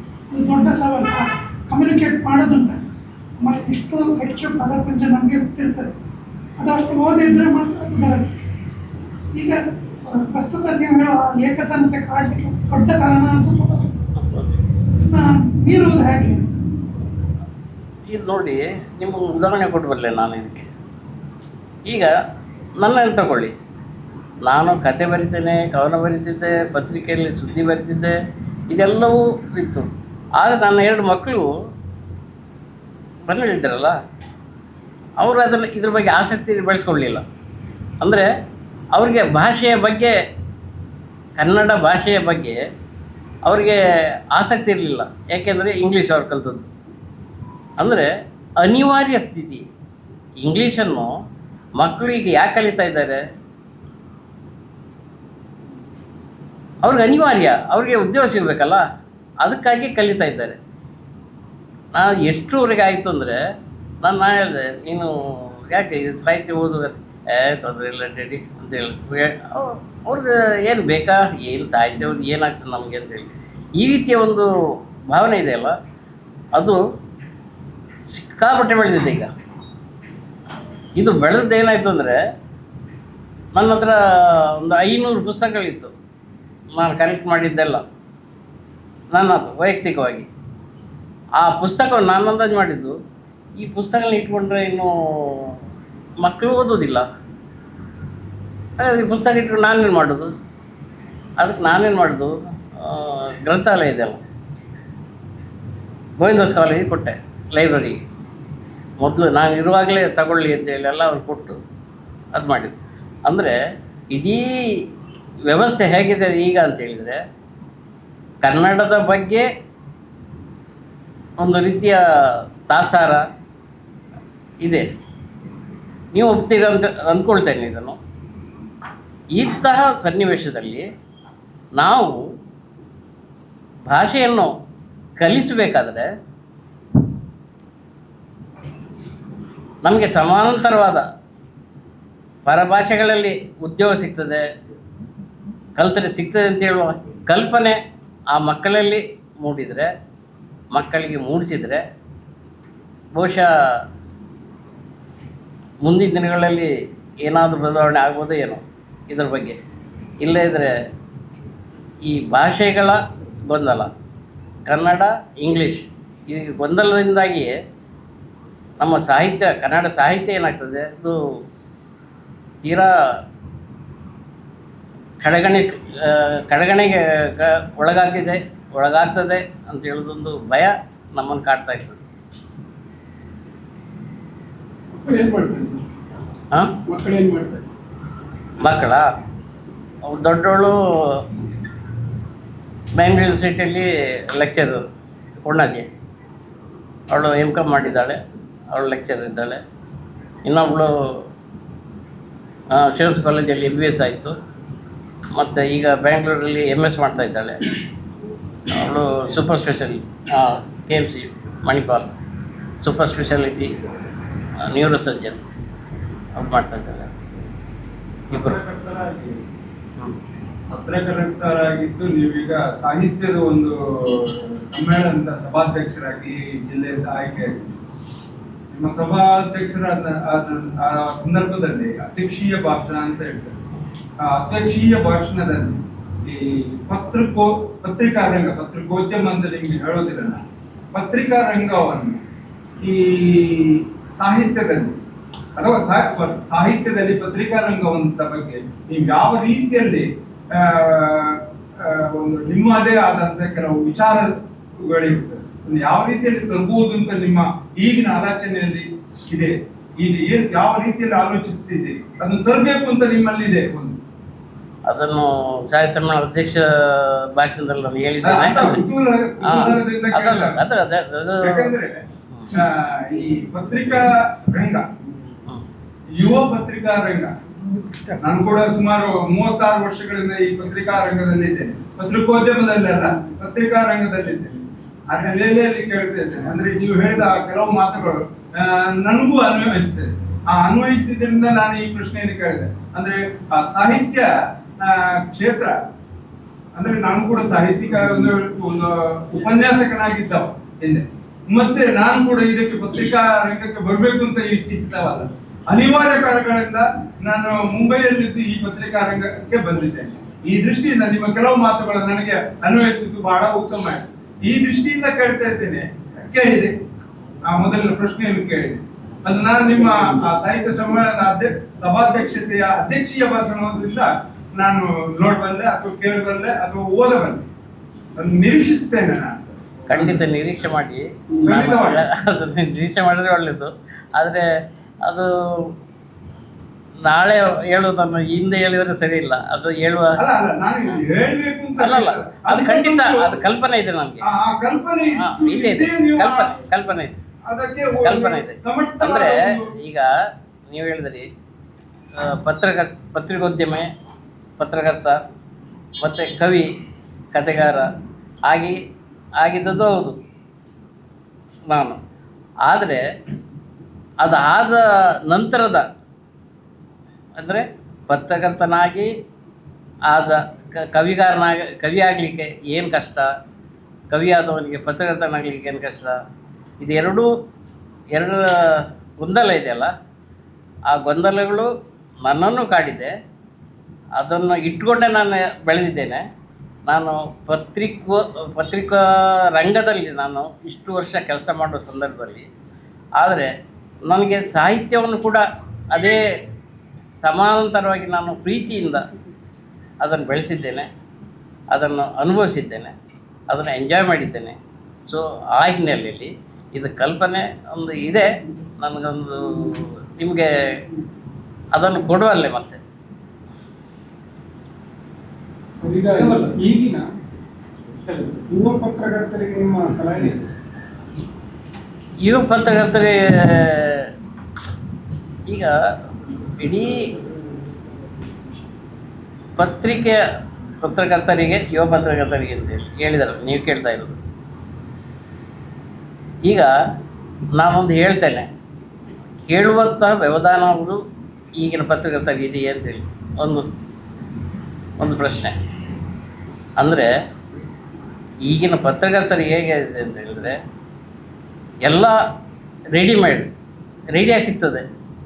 ನನಗೆ ಕಲೀಲಿಕ್ಕೆ ಏನೂ ಇಲ್ಲ, ಕಲಿತದ್ದು ನಾನು ಕಲಿಸಿದ್ದಾರೆ, ಎಲ್ಲ ಮೇಷ್ಟ್ರುಗಳೆಲ್ಲ ಕಲಿಸಿ ಆಗಿದೆ. ಡಿಗ್ರಿ ಮಾಡಿದ್ದೇನೆ, BA ಮಾಡಿದೆ, MA ಮಾಡಿದೆ, ಡಿಗ್ರಿ ಮಾಡಿದ್ದೇನೆ. ನನಗೆಲ್ಲ ಗೊತ್ತು. ಎಲ್ಲ ಗೊತ್ತು ಅಂತ ಹೇಳ್ಕೊಂಡು ಪತ್ರಿಕೆ ಕೆಲಸ ಮಾಡ್ತಾ ಇದ್ದವರಿಗೆ ಇಲ್ಲಿ ಕೂತ್ಕೊಂಡು ಆ ಪತ್ರಿಕೋದ್ಯಮದ ಬಗ್ಗೆ ಕಲಿಯದೇ ಇದ್ದಂಥವನು ಅದ್ರ ಬಗ್ಗೆ ಏನು ಹೇಳಲಿಕ್ಕೆ ಸಾಧ್ಯ? ಆದರೆ ಇದನ್ನು ಕೇಳುವಂಥ ವ್ಯವಧಾನವೂ ಇಲ್ಲ. ಆದರೆ ಅವನಿಗೆ ಹೇಳಲೇಬೇಕು ಯುವಕರಿಗೆ ಅಂತ ಹೇಳುವ ಮನಸ್ಥಿತಿಯು ನಮಗೆ ಇಲ್ಲ. ಅಂದರೆ ಈಗಿನ ಆಧುನಿಕವಾದ ವ್ಯವಸ್ಥೆ ಇನ್ನೆಲ್ಲಿ ನೀನು ಚಿಂತನೆ ಮಾಡಿದರೆ. ಸೋಷಿಯಲ್ ಮೀಡಿಯಾದ ಬಗ್ಗೆ ನಿಮ್ಮ ಅಭಿಪ್ರಾಯ ಏನು ಸರ್? ಸೋಷಿಯಲ್ ಮೀಡಿಯಾದ ಬಗ್ಗೆ ನಿಮ್ಮ ಅಭಿಪ್ರಾಯ ಏನು? ಸೋಷಿಯಲ್ ಮೀಡಿಯಾಗಳ ಬಗ್ಗೆ ಏನು ಅಭಿಪ್ರಾಯ ಹೇಳೋದು? ಅಭಿಪ್ರಾಯ ಹೇಳಿದರೆ ಅದೇ ಸುದ್ದಿ ಆಗ್ತದೆ. ಒಂದು ನೆನ್ಪಿಟ್ಕೊಳ್ಳ, ಅದಲ್ಲ. ಈಗ ನೀವು ಪ್ರಶ್ನೆ ಕೇಳಿದ್ರಿ, ನಾನೊಂದು ಹೇಳಿದೆ, ಅದೇ ಸುದ್ದಿ ಆಗ್ತದೆ. ಇದು ಹೇಗೆ ಸುದ್ದಿ ಆಗ್ತು? ಇದು ಸೋಷಿಯಲ್ ಮೀಡಿಯಾ. ಸೊ ಇದನ್ನು ನೀವು ಅಲ್ಲಿ ಕೂತ್ಕೊಂಡು ಪ್ರಶ್ನೆ ಕೇಳಿದ ತಕ್ಷಣ ನಾವು ಉತ್ತರ ಕೊಟ್ಟರು ಇದು ಪರಿಹಾರ ಆಗೋದಿಲ್ಲ. ನೀವು ಪ್ರಶ್ನೆ ಕೇಳಲಿಲ್ಲ ಅಂದರೂ ನಾನು ಹೇಳಿದ್ರು ಕೂಡ ಅದು ಪ್ರಯೋಜನ ಇಲ್ಲ. ಇದು ಸೋಷಿಯಲ್ ಮೀಡಿಯಾ. ಸರಿ, ನನ್ನೊಂದು ಪ್ರಶ್ನೆ ಅಲ್ಲ, ನನ್ನ ಅಬ್ಸರ್ವೇಷನ್, ಅದು ಸರಿಯಾದ ತಪ್ಪ ನಿಮ್ಮ ವಿಶ್ಲೇಷಣೆಗೆ ಅಮಲು ಮಾಡ್ತೀನಿ. ಈಗ ಹಿಂದಿನ ನೀವು ಹೇಳಿದ್ರೆ, ಈಗ ಹಿಂದೆ ಕವಿಗಳಾಗಿದ್ದವರು, ಸಾಹಿತಿಗಳಾಗಿದ್ದವರು, ಪತ್ರಕರ್ತರಾಗಿ ಎಲ್ಲರಲ್ಲಿ ಕೂಡ ಪ್ರತಿಭಾನ್ವಿತರಾದಂಥವ್ರು ಬರ್ತಾ ಇದ್ರು. ಅಂದರೆ ಆಸಕ್ತಿಯಿಂದ ಪತ್ರಿಕೋದ್ಯಮಕ್ಕೆ ಬರುವಂಥವರ ಸಂಖ್ಯೆ ಹೆಚ್ಚಿತ್ತಲ್ಲ. ಆದರೆ ಈಗ ನೀವು ಇತ್ತೀಚೆಗಿನ ಕೆಲವು ಜನರೇಷನ್ ತಗೊಂಡ್ರೆ ಎಲ್ಲೂ ಸಲ್ಲದವರು ಕೊನೆಯ ಆಶ್ರಯ ತಾಣವಾಗಿ ಇದಕ್ಕೆ ಪತ್ರಿಕೋದ್ಯಮಕ್ಕೆ ಬರ್ತಾ ಇರುವಂಥದ್ದು. ಇದರಿಂದಾಗಿ ಸಾಹಿತ್ಯದ ಕಡೆಗೆ ಅವರ ಒಲವು ಕಡಿಮೆ ಆಗ್ತಾ ಇದೆಯಾ? ಅಥವಾ ಈಗಿನ ನೀವೇ ಹೇಳಿದಾಗ ಓದು ಬರಹ ಎರಡೂ ಕಡಿಮೆ ಆಗ್ತಾ ಇರುವಂತಹ ಸೋಷಿಯಲ್ ಮೀಡಿಯಾ ವಿಜೃಂಭಣೆಯಲ್ಲಿರುವ ಈ ಕಾಲದಲ್ಲಿ ಇದು ಕಡಿಮೆ ಆಗಲಿಕ್ಕೆ ಕಾರಣವಾಗಿ ಏನಿಲ್ಲ ನಿಮ್ಮ ವಿಶ್ಲೇಷಣೆ?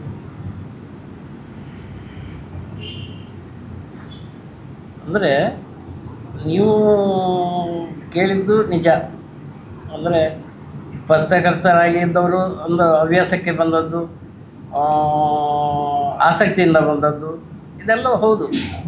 ಪತ್ರಕರ್ತರಾಗಿದ್ದವರು ಸಾಹಿತಿ ಆಗಿದ್ದರು, ಸಾಹಿತಿ ಆಗಿದ್ದವನು ಪತ್ರಕರ್ತನೂ ಆಗಿದ್ದ.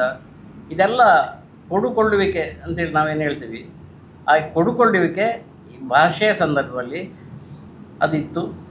ಓದ್ತಾ ಇದ್ದರು ಅದನ್ನು ತುಂಬ ಜನ ಓದ್ತಾ ಇದ್ದಾರೆ ಅಂತ ಹೇಳೋ ಕಾರಣಕ್ಕಾಗಿ ಬರೆಯುವಂಥದ್ದು ನಾವು. ಆದರೆ ಈ ಬರವಣಿಗೆಯಲ್ಲಿ ಕೂಡ ಒಂದು ವ್ಯತ್ಯಾಸ ಇರ್ತದೆ. ನೀವು ಓದ್ತಾರೆ ಅಂತ ಕಾರಣಕ್ಕಾಗಿ ಮೊದಲು ಒಂದು ಅರ್ಧ ಪೇಜ್ ಒಂದು ನ್ಯೂಸು ಬರೆದ್ರೆ ಅದು ಅರ್ಧ ಪೇಜ್ ಇರ್ತಿತ್ತು. ದೊಡ್ಡ ಸುದ್ದಿ ಅಂತ ಹೇಳಿದ್ರೆ ಅವನು ಎಷ್ಟಿದ್ದ ಸಾರಾಸಗಟಾಗಿ ಏನು ಹೇಳ್ದ ಅದನ್ನೆಲ್ಲ ಇಲ್ಲಿ ಬರೆದ್ರೆ ಅದನ್ನು ಓದುವಂಥ ತಾಳ್ಮೆ ಜನರಿಗಿತ್ತು. ಆದರೆ ಈಗ ತಾಳ್ಮೆ ಜನರಿಗಿಲ್ಲ. ಅಂಥ ತಾಳ್ಮೆಯನ್ನು ಪ್ರಶ್ನೆ ಮಾಡುವಂಥ ಇದು ಇವತ್ತಿದೆ ಬಿಡಿ. ಅದ್ರ ಜೊತೆಗೆ ನೀವು ಹೇಳಿದಾಗೆ ಈ ಎರಡನ್ನೂ ಸರಿಪಡಿಸುವಂಥ, ಎರಡೂ ಕ್ರಿಯೆಗಳನ್ನು ಒಂದುಗೂಡಿಸುವಂಥ ಪ್ರಕ್ರಿಯೆ ಅದು ಯಾವಾಗ ಆಗ್ಬೋದು, ಏನಾಗ್ಬೋದು ಅಂತ ನನಗಂತೂ ನನ್ನ ಕಲ್ಪನೆ ಮೀರಿದ್ದದು.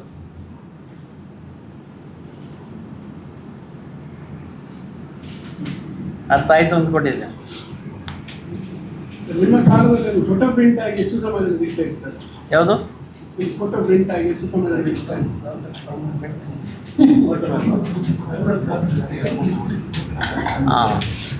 ಕನಿಷ್ಠ ಒಂದು 2 ಗಂಟೆ ಆದರೂ ಬೇಕಿತ್ತು. ಅದು ಬ್ಲ್ಯಾಕ್ ಆ್ಯಂಡ್ ವೈಟ್, ಆ ಕಲರ್ ಇರಲಿಲ್ಲ. ಕಲರ್ ಬಂದದ್ದೇ ಶಿವರಾಮ ಕಾರಂತರು ಈಗ ಅಲ್ಲ ಶಿವರಾಮ ಕಾರಂತರು ತೀರ್ಕೊಂಡ್ರು. ಇಲ್ಲಿ ಕೋಟದಲ್ಲಿ ತೀರ್ಕೊಂಡದ್ದು ಆಗ ನಮ್ಮ ಪತ್ರಿಕೆಲ್ಲ ಬ್ಲ್ಯಾಕ್ ಆ್ಯಂಡ್ ವೈಟ್, ನಮ್ಮ ಕನ್ನಡ ಪ್ರಭ ಕೂಡ ಬ್ಲ್ಯಾಕ್ ಆ್ಯಂಡ್ ವೈಟ್. ಅದು ಬೆಂಗಳೂರಲ್ಲಿ ಮಾತ್ರ ಒಂದು ಮುಖಪುಟ ಒಂದು ಕಲರ್ ಬರ್ತಾಯಿತ್ತು ಆ ಟೈಮಲ್ಲಿ, ತೀರ್ಕೊಂಡದ್ದು ಟೈಮಲ್ಲಿ. ನಾನು ಕಾರಂತರ ಫೋಟೋಗ್ರಾಫರ್ ಕರ್ಕೊಂಡು ಹೋಗಿದ್ದೆ. ಮತ್ತು ನ್ಯೂಸು ಹೋಗ್ಲಿಕ್ಕೆ ಈಗಿನಾಗೆ ಮೊಬೈಲ್ ಇಲ್ಲಲ್ಲ, ಅದು ನಾನು ಹೋಗಿದ್ದೆ, ಎಲ್ಲ ನೋಡಿ ಎಲ್ಲ ಆಯಿತು. ಮತ್ತು ನಾನು ಉಡುಪಿ ಬಸ್ ಸ್ಟ್ಯಾಂಡ್ ಇದೆ ಅಲ್ಲ, ಬಸ್ ಸ್ಟ್ಯಾಂಡಿಂದಲೇ ಫೋನ್ ಮಾಡಿದ್ದೆ ಕನ್ನಡಪ್ರಭ ಆಫೀಸಿಗೆ ಬೆಂಗಳೂರಿಗೆ. ನಾನು 8ರಿಗೆ ಫೋನ್ ಮಾಡಿದ್ದೆ, ವೈನ್ಗೆ ಆಗ 8 ನನಗೆ ಹೇಳಿದ್ರು, ಐ ವಾಂಟ್ ಕಲರ್ ಫೋಟೋ, ನಾನು ಕಲರ್ ಫೋಟೋ ಬರಬೇಕು. ನೀನು ಹೇಗೆ ಮಾಡ್ತೀವಿ ಗೊತ್ತಿಲ್ಲ, ಕಲರ್ ಫೋಟೋ ಬರಬೇಕು ಅಂತೇಳಿ ನಾನು ಮಾಡೋದು ಹೇಗೆ ಇದನ್ನು? ಕಲರ್ ಫೋಟೋ ಕೊಡ್ಬೋದು ನಾನು, ಅದರಲ್ಲಿ ಕಳಿಸಿ ಬೆಂಗಳೂರಿಗೆ ಅದು ಪ್ರಿಂಟಾಗಿ ಬರೋದೇ, ಕಲರಿಗೆ ಬರ್ತದೆ. ನನಗೆ ಗೊತ್ತಿಲ್ಲ ಅದು. ನನ್ನ ಪತ್ರಿಕೆಯಲ್ಲಿ ನನಗೆ ಕಲರ್ ಫೋಟೋ ಪಬ್ಲಿಷ್ ಆಗಬೇಕು ಅಷ್ಟೇ. ಇಟ್ಟು ಅವ್ರ ಕೆಲಸ ಮುಗೀತು, 8ರ ಕೆಲಸ. ನಾನು ಮಣಿಪಾಲದಲ್ಲಿದ್ದೆ, ಇಲ್ಲಿ ಉಡುಪಿ ಬಸ್ ಸ್ಟ್ಯಾಂಡ್ನಿಂದ KSRTC ಬಸ್ ಇದೆಯಲ್ಲ, ಆಗ ಒಂದೇ ಬಸ್ ಸ್ಟ್ಯಾಂಡು, KSRTC ಇದೆಲ್ಲ ಇದ್ದದ್ದು ಅಲ್ಲೇ ಒಂದು ಪಬ್ಲಿಕ್ ಕೇಳ್ಕೊಂಡು ಹೋಗ್ತು. ಒಳ್ಳೆ ಅಣ್ಣ ಥರ ಇದ್ದಲ್ಲ, ಎಂತ ಮಾಡೋದು ಅಂತೇಳಿ ನನಗೊಂದು ಐಡಿಯಾ ಅಂತ ಹೇಳಿ, ಈ ಉದಯವಾಣಿಯವರು ಈ ಫೋಟೋವನ್ನು ಕಲರ್ ಫೋಟೋ, ಆಗ ಉದಯವಾಣಿ ಇಲ್ಲೇ ಇದೆ, ಕಲರ್ ಫೋಟೋ ಬರ್ತಿತ್ತು. ಹಾಗಾದರೆ ನಾನು ಯೋಚನೆ ಮಾಡಿ ಇಲ್ಲಿಂದ ಕಲರ್ ಫೋಟೋವನ್ನು ಅಲ್ಲಿ ಕಳಿಸಿದರೆ ಅವ್ರ ಆಫೀಸಿಂದ ನಾವು ಹೋಗಿ ಕಲೆಕ್ಟ್ ಮಾಡಲಿಕ್ಕೆ ಆಗ್ತದ ಅಂತೇಳಿ ಯೋಚನೆ ಮಾಡಿ ನಮ್ಮ ಇದ್ದರು ಆಗ ಆ ಟೈಮ್ ಊರಿಗೆ ಫೋನ್ ಮಾಡಿದ್ದೆ. ಸರ್ ಈಗ ಕಲರ್ ಫೋಟೋ ಇಲ್ಲಿಂದ ಬಂತು ಅಂತೇಳಿ ಇಲ್ಲಿಂದ ಕಳಿಸಿದೆ, ನೀವು ಅಟ್ಲೀಸ್ಟ್ ಕಲೆಕ್ಟ್ ಮಾಡಿ ತಗೊಳ್ಬೋದಾ ಅಲ್ಲಿಂದ ಅಲ್ಲಿಗೆ ಉದಯವಾಣಿ ಆಫೀಸಿಂದ? ಇಲ್ಲಿ ಯಾರು ಹೋಗ್ತಾರೆ ಮಾರಿ ಉದಯವಾಣಿ ಆಫೀಸಿಗೆ? ನೋಡಿ ನೀವು ಪ್ರಯತ್ನ ಮಾಡಿ ನೋಡುವ ಅಂತೇಳಿ ಆಯಿತು. ಅವರು ಅಷ್ಟಾದರೂ ಹೇಳಿದಾರಲ್ಲ, ಬಿಟ್ಟೆ. ಈ ಕಲರ್ ಫೋಟೋ ಕಳಿಸೋದು ಹೇಗೆ? ಉದಯವಾಣಿಯವರು ಕೊಡ್ತಾರೋ ಕಳಿಸ್ತಾರೋ ಇಲ್ವೋ ಅಂತ ಹೇಳುವ ಇದು. ಮತ್ತು ನಾನು ಗುರುರಾಜಿ ಫೋನ್ ಮಾಡಿದ್ದೆ, ಆಗ ಗುರುರಾಜ್ ಇಟ್ಟಿದ್ದರು. ನಾವು ಅದು ಗುರುರಾಜ್ ಹೋಗಿದ್ದೆವು. ನಾನು ಹೇಳಿದೆ, ಸ್ವಾಮಿ ಹೇಗಾದರೂ ಮಾಡಿ ಕಳಿಸಿ ಅಲ್ಲಿಗೆ. ಇಲ್ಲ ಇಲ್ಲ ನನಗಾಗೋದಿಲ್ಲ ಅದು, ನೀವು ಪರ್ಮಿಷನ್ ತಗೊಳ್ಬೇಕು ಅಂತ. ಯಾರ್ದು? ಗೌತಮ್ ಬೈದು. ಗೌತಮ್ ಬೈದ, ಓಕೆ ಓಕೆ. ಎಲ್ಲಿದ್ದಾರೆ? ಇಲ್ಲೂ ಇದ್ದಾರೆ, ಇಲ್ಲೇ ಮಣಿಪಾಲದಲ್ಲಿದ್ದಾರೆ ಅಂತೇಳಿ. ಹಾಗಾದರೆ ಅವ್ರ ನಂಬರ್ ಕೊಡಿ ಅಂತೇಳಿ ನಂಬರ್ ಕೊಟ್ಟರು ಅವರು. ಲ್ಯಾಂಡ್ಲೈನ್ ನಂಬರ್ ಕೊಟ್ಟು ನಾನು ಫೋನ್ ಮಾಡಿದ್ದೆ, ಸರ್ ನಾನು ಚಿರುಮೂರು ವೆಂಕಪಡಿ ಅಂತೇಳಿ ಫೋನ್ ಮಾಡಿ. ಚಿರುಮೂರು ಏನು ವಿಷಯ ಅಂತ ಹೇಳಿದ್ರು ಅವ್ರು. ಗೌತಮ್ ಬೈ ಅಷ್ಟು ದೊಡ್ಡ ಜನ ಏನೂ ಹೇಳಿಲ್ಲ. ಹೇಗಿದ್ದೀರಿ ಅಂತ ಹೇಳೆಲ್ಲ ಕೇಳಿದ್ರು. ಮತ್ತು ನಮಗೆ ಒಂದು ಹೆಲ್ಪ್ ಆಗುತ್ತೆ ಸರ್. ಏನು ವಿಷಯ ಅಂತ ಹೇಳಿದ್ರು. ಒಂದು ಕಲರ್ ಫೋಟೋವನ್ನು ನಿಮ್ಮ ಬೆಂಗಳೂರು ಆಫೀಸಿಗೆ ಕಳಿಸಿಕ್ಕಾಗ್ತದೆ ಅವರು. ಕಳಿಸಿ, ನಮ್ಮ ಆಫೀಸಲ್ಲಿ ಬಂದು ಅಲ್ಲಿ ಕಲೆಕ್ಟ್ ಮಾಡ್ತಾರೆ ಕಲರ್ ಫೋಟೋ. ಅದು ಕಳಿಸು ಅಂದರೆ ನೀವೊಂದು ಕೆಲಸ ಮಾಡಿ, ಎಲ್ಲಿದ್ದೀರಿ ಈಗ? ನಾವು ಉಡುಪಿಯಲ್ಲಿ. ನಮ್ಮ ಆಫೀಸ್ ಇದೆ ಅಲ್ಲಿ ಕೊಟ್ಬಿಡಿ ಅದನ್ನು. ಇಲ್ಲ ಸರ್ ನಾನು ಬರ್ತೀನಿ, ನಾನು ಬರ್ಲಿಕ್ಕೆ ಹೋಗ್ಬಿಡಿ, ಏನು ಬೇಡಿ, ನಿಮಗೆ ಕಳಿಸಿ. ನಾನು ಹೇಳ್ತೇನೆ ಗುರುರಾಜಿಗೆ, ಅದರಲ್ಲಿ ಹೇಳ್ತೇನೆ, ಕನ್ಸರ್ನ್ ಪರ್ಸನ್ ಇದ್ದಾರೆ ಅವ್ರನ್ನ ಕಳಿಸ್ತಾ ಇರ್ತೀನಿ. ಅವ್ರು ನೀವು ಬರೋದೇ ಬೇಡ ಅಂತೇಳಿ, ಎಲ್ಲಿಗೆ ಮಣಿಪಾಲ್ಗೆ ಬರೋದೇ ಬೇಡ, ಕಳಿಸಿದ ಅಂತೇಳಿ. ಅಂದರೆ ಅಷ್ಟು ದೊಡ್ಡ ಜನ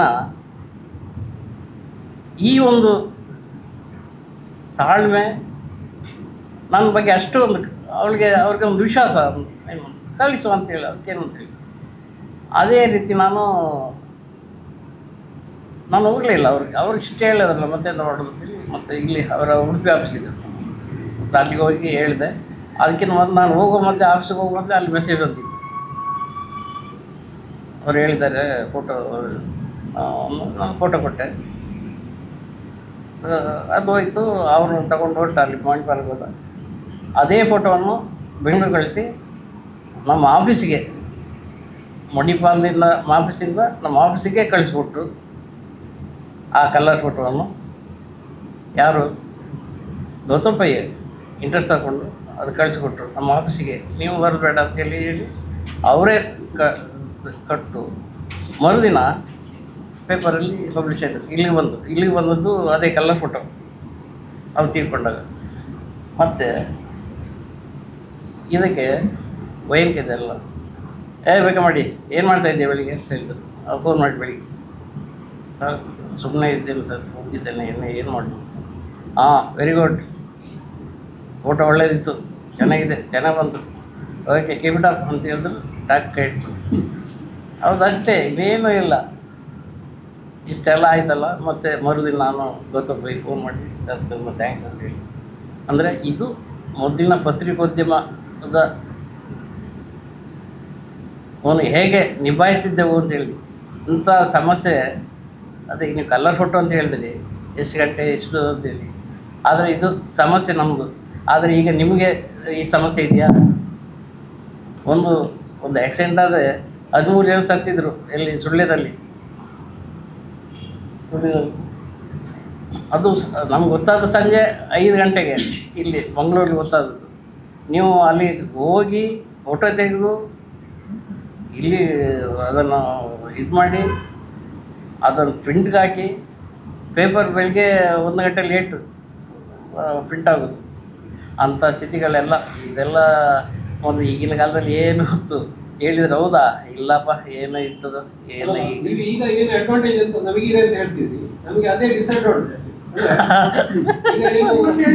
ಅದನ್ನು ಬಿಟ್ಟು ನೀವೀಗ ಸಾಮಾನ್ಯ ಸುಳ್ಳು ಯಾವುದೋ ಮೂಲೆಯಲ್ಲೂ 10 ಜನ ಸತ್ರು, 10 ಜನ ಸತ್ರು ಅನ್ನೋದು ಎಲ್ಲರಿಗೂ ಗೊತ್ತಿರ್ತದೆ. ಬಟ್ ಅದರಲ್ಲಿ ನೀವು ವಿಶೇಷ ಸುದ್ದಿ ಏನಿದೆ, ಸುದ್ದಿ ಬಿಯಾಂಡ್ ದ ನ್ಯೂಸ್ ಏನಿದೆ ಅದನ್ನು ಕೊಡುವಂಥದ್ದು ಈಗ ಎಲ್ಲರಿಗೂ ಚಾಲೆಂಜ್. ಎಲ್ಲ ಪತ್ರಿಕೆಗಳಲ್ಲಿ ಅದೇ ಇರ್ತದೆ. ಆದರೆ 10 ಜನ ಸತ್ತಿರೋದು ಎಲ್ಲರಿಗೂ ಗೊತ್ತಿರ್ತದೆ, ಅದರ ಒಳಗಿನ ಕಥೆಗಳನ್ನು ಕೊಡುವಂಥದ್ದು ಈಗ ನಮಗೆ ಚಾಲೆಂಜ್. ಅದು ಸತ್ಯವೇ. ಈಗ ನಮಗೆ ಸೌಲಭ್ಯಗಳು ಅವಕಾಶಗಳಿಲ್ಲದೆ ನಾವು ಸೋತಿದ್ದೇವಾಗ ಈಗ ಸಾಕಷ್ಟು ಸೌಲಭ್ಯಗಳು ನಿಮ್ಗೆ ಏನು ಬೇಕಾದರೂ ಸಿಗ್ತದೆ. ಈಗ ಸಮಸ್ಯೆ ಇದು ನಿಮ್ಮ ಸಮಸ್ಯೆ ಅಂದರೆ ನೀವು ಈಗ ಏನೇ ಕೇಳ್ತಾ ಇದ್ದೀರಿ, ಇದು ನಿಮ್ಮ ಸಮಸ್ಯೆ. ಬಿಯಾಂಡ್ ನ್ಯೂಸ್ ಅಂತ ಹೇಳಿದ್ರಲ್ಲ ಈಗ 10 ಜನ ಸತ್ರು, ಅದು ಸತ್ತದಕ್ಕಿಂತ ಭಿನ್ನವಾದನ್ನು ಏನು ಹುಡುಕ್ಬೇಕು ಅಂತ ಹೇಳಿ ಈಗ ಸುದ್ದಿ ಕೊಡೋದು ಹೇಗೆ ಅಂತ ಹೇಳಿ ನೀವು ಅದನ್ನು ತಾಕಲಾಟ ಮಾಡ್ತಾ ಇದ್ದೀರಿ. ಆದರೆ ಮೊದಲು ಇದೊಂದು ಸಮಸ್ಯೆ ಇತ್ತು. ಈಗ ನಾವು 6 ಜನ ಪತ್ರಕರ್ತರು ಹೇಳಿದ್ದೆಲ್ಲ 6 ಜನಕ್ಕೆ 6 ರೀತಿಯ ಬುದ್ಧಿ, ಅಂದರೆ ಎಲ್ಲರೂ ಒಂದೇ ರೀತಿ ಇಲ್ಲ. ಮೊದಲಿನವರು 6 ಜನರು ಇದ್ದವು, ನಾವು 6 ಜನ ಅಂತ ಹೇಳಿ. ಯಾರು ಸರ್ 6 ಜನ? ನರಸಿಂಹರಾವ್, ಗೋಪಾಲಕೃಷ್ಣ, ಮಯ್ಯ, ಬಾಗು, ಉಭಯ, ಎನ್ನಾರುಭಯ, ನಾನು, ಮನೋರು, ಇಷ್ಟೇ ಜನ. ಆದರೆ ಅದಕ್ಕೊಂದು ಭಾರಿ ತಮಾಷೆ ಇದೆ. ಈಗ ನಮ್ಮ ಪತ್ರಿಕೆಯಲ್ಲಿ, ಉದಯವಾಣಿ ಪತ್ರಿಕೆಯಲ್ಲಿ, ಹೊಸಗಂತಲ್ಲಿ ಒಂದು ಆಕ್ಸಿಡೆಂಟ್ ಆಗಿ 5 ಜನ ಸತ್ತಿದ್ದಾರೆ, ಒಂದು 6 ಜನ ಇಂಜುರಿ ಆಗಿದ್ದಾರೆ ಅಂತೇಳಿ ನಾವು ಕೊಡ್ತೀವಿ. ನಾವು ಕೊಡಲೇಬೇಕು, ಉದಯವಾಣಿ ಅಷ್ಟೇ, ಇದು ಹೊಸಗಂತ ಎಲ್ಲ. ಆದರೆ ಆಗ ಕನ್ನಡ ಬಗ್ಗೆ ಇವನಿಗೆ ₹200 ಇನ್ವೆಸ್ಟರ್ಸ್ಗೆ ಅವ್ರೇನು ಮಾಡ್ತಿದ್ರು ಗೊತ್ತಾ, ಅವರು ಸತ್ತವರನ್ನು 6 ಜನಕ್ಕೆ ಬದಲು 7 ಜನ ಮಾಡ್ತಿದ್ರು, ಮತ್ತು ಗಾಯ 5 ಜನ ಮಾಡ್ತಿದ್ರು. ಅದು ಯಾಕೆ ಅಂತ ಕೇಳಿದೆ ಮರುದಿನಕ್ಕೆ, ಇಜ್ಜಿ ಮಾರೆ ಬಾರಿ ಸೀರಿಯಸ್ ಇತ್ತಂದು ಶಾಯಿ ಹೋಗ್ತಿ ಅಲ್ಲ, ಸಾಯ್ತಾನೆ, ಇನ್ನು ಸಾಯ್ತಾನೆ ಮಾರೆ, ನೀನು ನ್ಯೂಸ್ ಕೊಡುವಾಗ ಇಷ್ಟೇ ಬಿಡ್ತಿ, ಅದೇ ಮಿಸ್ಟೇಕ್ ಆಗುತ್ತೆ ನಿಮ್ದು ಅಂತ ಹೇಳಿ.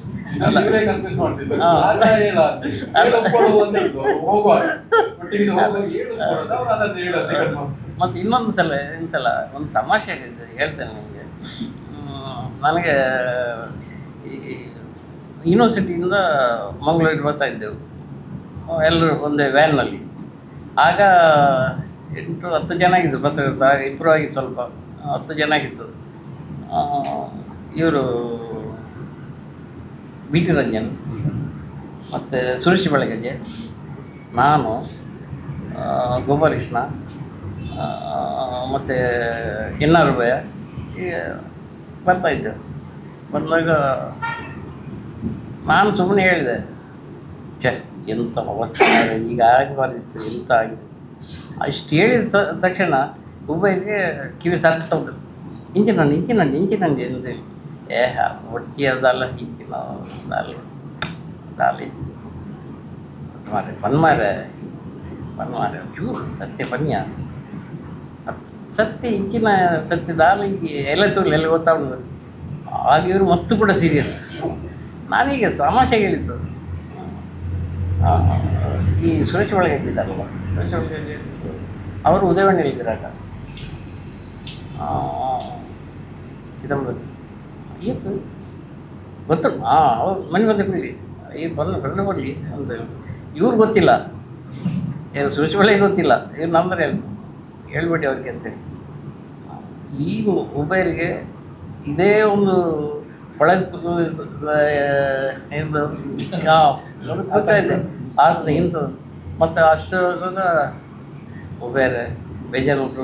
ಈಗ ನಾಡು ಬದಲೈತೆ ಇಂಚ ಒಂದು ಇಂಗ್ಲ ಒತ್ತುಜಿ ಎಂತ ವಿಷಯ ಪೇರಿಗೆ ಇಂಚಿನ ಕಂದಕದಲ್ಲಿ ಟ್ರಾನ್ಸ್ಫರ್ ಬಸ್ ಆಗಿ 3 ಜನ ತೀರ್ಕೊಂಡಿದ್ದಾರೆ. ನನಗೆ ಇಷ್ಟು ಮಾತ್ರ ಗೊತ್ತು, ಮತ್ತು ಎಲ್ಲ ಏನು ಎಲ್ಲಿ ಅಂತೇಳಿ ನೀವೇ ಹುಡುಕ್ಬೇಕು ಅದನ್ನೆಲ್ಲ ಹೇಳಿ. ಅಂದ ಮಾರೆ ಡ್ರೈವರ್ ನಮ್ಮ ಇವರಿದ್ದಾನೆ ಕೋಪ ಇದ್ದಾಗ ಕೋಪ ನನ್ನನ್ನು ಫಸ್ಟ್ ಬಿಡಬೇಕು, ಎಲ್ಲಿಗೆ ಅವ್ರ ಆಫೀಸ್ಗೆ ಹೋಗಬೇಕು. ಇವ್ರಿಗೆ ಇದನ್ನು ಮೊದಲು ಕೊಡಬೇಕಲ್ಲ ನ್ಯೂಸನ್ನು. 3 ಜನ ಸತ್ತಿದ್ದಾರೆ, 4 ಸಿಕ್ಕಿದೆ ಅಂತ ಹೇಳಿ ಕೊಡಬೇಕಲ್ಲ, ಅದಕ್ಕೆ ನಾನು ಬಿಡಬೇಕು ಅಂತ ಹೇಳ್ದೆ. ಹೀಗೆ ಅವ್ರಿಗೆ ಆಫೀಸ್ ಇದ್ದದ್ದು ಇಲ್ಲಿ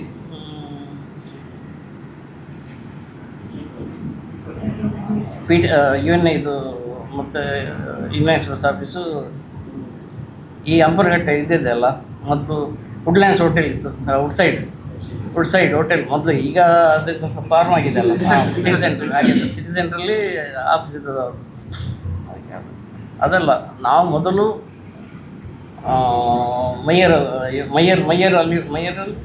ಮಯ್ಯರ್ ಬಿಟ್ಟು ನಿಮ್ಮನ್ನು ಬಿಡೋದು ಅಂತೇಳಿ ಇವನು ಹೇಳಿದ. ಇಲ್ಲ, ನನ್ನ ಫಸ್ಟ್ ಬಿಡ್ಬೇಕು ನಾನು ಅಂತೇಳಿ. ಆಯ್ತು ಮಾರೆ ಹೋಗಿ ನಾನು ಹೇಳ್ದೆ, ಬಿಡು ಮಾರೆ ಇವ್ರನ್ನ ಬಿಟ್ಟು ಹೋಗುವ ಅಂತೇಳಿ. ಸರಿ ಹೋದೆವು. ಮತ್ತು ರಂಜನ್ ಇದ್ದ ಮತ್ತು ಇದಾಕಿದ್ರು ಅವು ಭಾರಿ ಸೀರಿಯಸ್ ಅಂತೆ ಅವು ಚಾರ್ಲಿ ಒಂದು 3 ಜನ ಸಾಹಿತ್ಯ ನೋಡಿ ಹೆಂಚಿನ ಮಾಡಿದೆ. ಮತ್ತು ನಾನು ಸ್ವಲ್ಪ ನಾವು ಮಾತಾಡಿಕೊಂಡು ಮತ್ತು ಇದನ್ನು ಕೇಳ್ಕೊಂಡ್ರೆ ಈ ಇವರಿದ್ದಾರೆ ನರಸಿಂಹರಾವ್ ಈ ಮಲ್ಪಮಾರೆ ಕೆಲಸ ದಾಯ ಒಂದು ಕಡೆ ತುಲ ಇಲ್ಲಿ ಕೊಟ್ಟು ತುಲ ಅದಕ್ಕೆ ನೀನು ಇಲ್ಲದನ್ನು ಹೇಳಿ ನೀವು ಸುಮ್ಮನೆ ಇದು ಮಾಡ್ತಿಲ್ಲ ನೋಡು ಅಂತೇಳಿ ನಾನು ಹೇಳಿ ಇವ್ರು ನರಸಿಂಹರಾವ್ ಇವು ಮೊನ್ನೆ ಬಚ್ಚ ಮಲ್ಪಮಾರೆ ಅಂತ ಅದಕ್ಕೆ ಇವರು ಉಬೇರು ದಾದ ನಾವು ಇಷ್ಟು ನಮ್ಗೆ ಹೇಳ್ತಾ ಇದ್ದೇವೆ ಅದಕ್ಕೆ ಕಾಲೇಜಿ ಅದಕ್ಕೆ ಈಗಿನ ಅಂತ ಹೇಳಿ ಸರಿ ಬಂದು ಎಲ್ಲ ಅವರು ನೋಡಿಸೋದು ನಾವ್ಯಾರು ಹಾಕಲಿಲ್ಲ ನಮಗೆ ಗೊತ್ತಲ್ಲ ನಾನು ಸುಮ್ಮನೆ ಹೇಳಿದ್ದು ಏನು ಬರೋದಿಲ್ಲ ಅಂತೇಳಿ ಇವರು ಕೊಟ್ಟದ್ದೇ ಇದನ್ನು ಕಂದಕದಲ್ಲಿ ಟ್ರಾನ್ಸ್ಫಾರ್ಮರ್ ಸಿಕ್ಕಿದ್ದು 3 ಜನ ಸತ್ತಿದ್ದಾರೆ ಅಂತೇಳಿ ನ್ಯೂಸ್ ಕೊಟ್ಟರು. ಈ ನ್ಯೂಸ್ ಕೊಟ್ಟದ್ದು ಉದಯವಾಣಿ ಧೈರ್ಯ ಇವ ರಿಪೋರ್ಟರೆಲ್ಲ ಹಾಕೋದಿಲ್ಲ ಅಂತೇಳಿ ಇವನು ಹಾಕೋದು. ಮತ್ತು ಕನ್ನಡದಲ್ಲಿ ಅದು ಬರ್ತದೆ ಇದರಲ್ಲಿ ಬರ್ತದೆ ಅಂತೇಳಿ ನೋಡ್ಲಿಕ್ಕೆ ಹೋದರೆ ಮರುದಿನ ಉದಯವಾಣಿಯಲ್ಲಿ ಕೊನೆ ಲಾಸ್ಟ್ ಪೇಜಲ್ಲಿ ಬಂದಿದೆ ಸಿಂಗಲ್ ಕಾಲಮ್ ಏಜೆನ್ಸಿ ಇತ್ತಲ್ಲ ಅದೆಲ್ಲ ಹೊಡೆದು ಎಲ್ಲದರಲ್ಲೂ ಡೆಕ್ಕನಲ್ಲಿ ಎಲ್ಲದರಲ್ಲೂ ಬಂದಿದೆ. ಬಂದಾಗ ಎಲ್ಲ ಆದರೆ ಅದಕ್ಕೆ ನಾನು ಮರುದಿನ ಬೆಳಿಗ್ಗೆ ಫೋನ್ ಮಾಡಿ ಇವ್ರು ಕೇಳೋದು ಇದು ಒಂದು ಮಾರ ನಾಳೆ ಇಜ್ಜಿಗೆ ಮಾರ ಅದು ಹೆಂಗೇನು ಅದು ಅವಿಟ್ಟು ಅಂದು ಬೈಯಡ್ ಬತ್ತು ಬೇಕಾದಾಗ ಅವತ್ತು ಒಂದು ಜಾತಿ ಜೀವ ದಾಲ್ ಇಜ್ಜಿಕೊಂಡಿದ್ದು ಅಂದ ಅವು ಬಂದಿದ್ದೆ ಮಾರ ಈಗ ಕೇಂದ್ರ ಹೆಂಗೆ ಈಗ ಕೇಂದ್ರ ಏನು ಬಂದಿದ್ದಿ ಒಂದೇನು ಹೆಂಗಿನ ಆನಂದ ಈಗ ಫಸ್ಟ್ ಏನು ಕಾಣದೆ ಅಂತ ಬಂದಾಗ ಇತ್ತಕ್ಕೇಂದಾರ ಬಕ್ಕೇಂದಾರ ಇದು ಇಜ್ಜದ ಹಾಂ ಉಗ್ಲೆ ಹಂಗೆ ಗೊತ್ತು ಹಿಂಗೆಲ್ಲ ಬೈದು ಈಜಿ ಕೊಟ್ಟು ಒಕ್ಕ 10 ಗಂಟೆ ಇವೆಲ್ಲ ಬಂದು ಸುರೇಶ್ ಬಲ್ಗಂಜಿ ಮುಗ್ದೆ ಎಣ್ಣೆಟ್ಲ ಬೈದನ್ನು ಅನ್ನು ತುಯ್ಯೆ ಅದು ಇದೆಲ್ಲ ಏಜೆನ್ಸಿ ಇದು. ಆದರೆ ಆ ದಿನ ನಿರ್ಧಾರ ಮಾಡಿದೆ ಈ ಮೈಯರಿಗೆ ಇವ್ರಿಗೆ ಒಬ್ಬರಿಗೆ ಆ ದಿನ ಅದೇ ಒಂದು ಲಾಸ್ಟ್ ನಾನು ಅವ್ರಿಗೆ ಸುಳ್ಳು ಹೇಳಿದ್ದು ಅಂದರೆ ಅದು ಘಟನೆ ಆಗಲೇ ಇಲ್ಲ. ಇಲ್ಲ ಆಗಲೇ ಇಲ್ಲ ಒಟ್ಟ ಇಲ್ಲ ನ್ಯೂಸ್ ಅಂದರೆ ಯಾರಿಲ್ಲ ಅಂತ ಬರುವುದಿಲ್ಲ ನಮ್ಮ ಪತ್ರಿಕೆಯಲ್ಲಿ ಅಂದ್ರೆ ಅದೇ ಪತ್ರಿಕೆಯಲ್ಲಿ ಬಂತು. ಸೊ ಹಾಗೆ ಬೇರೆ ಅದಕ್ಕೆ ಕೊನೆಗೆ ಲಾಸ್ಟ್ ಅವ್ರಿಗೆ ಹೇಳ್ತಿದ್ರು.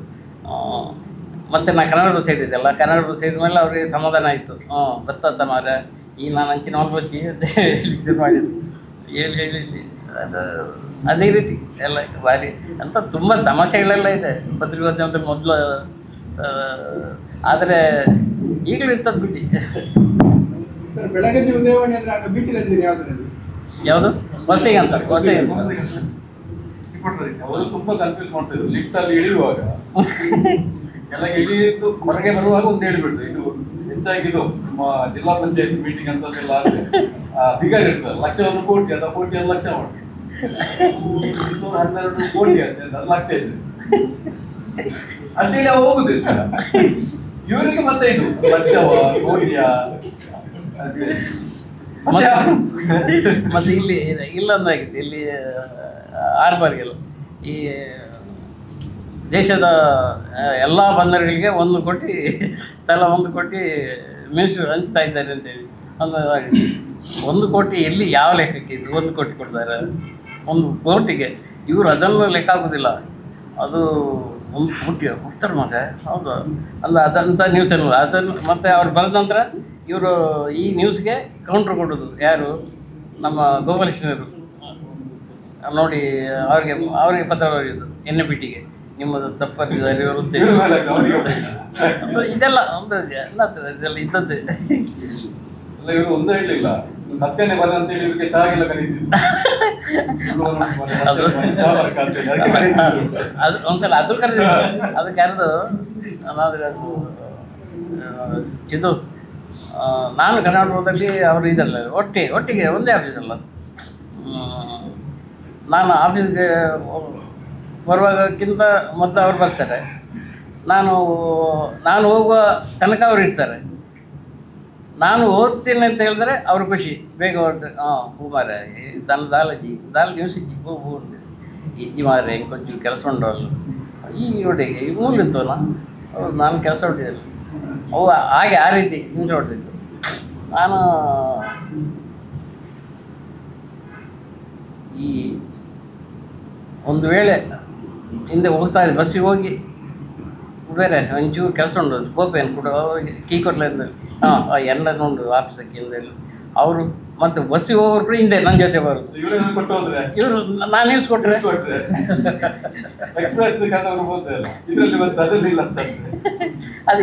ಅದಕ್ಕೆ ನನಗೆ ಚಹಾ ಕೊಡಿಸೋದು ಡೈಲಿ, ಬೆಳಿಗ್ಗೆ ಸಂಜೆ ಎಲ್ಲ ಎಲ್ಲಿ ಅದೆಲ್ಲ ನಾನು ಹೇಳ್ತಿದ್ದೆ. ಗಾವಜಿ ನಮ್ಮ ಒಂದೇ ಪೋಯಿ ಇದೆ ನಮ್ಮ ತಾಜ್ಮಹಲ್ ಹೋಗಿ ತಿನ್ಮಾರಿ ತಿನ್ನು ಎಂಜನ್ ತಿನ್ಬಾರ್ದು ಸತ್ಯ ಎಲ್ಲ ಕೊಟ್ಟು ಎಲ್ಲ ಕೊಡ್ತಿದ್ರು.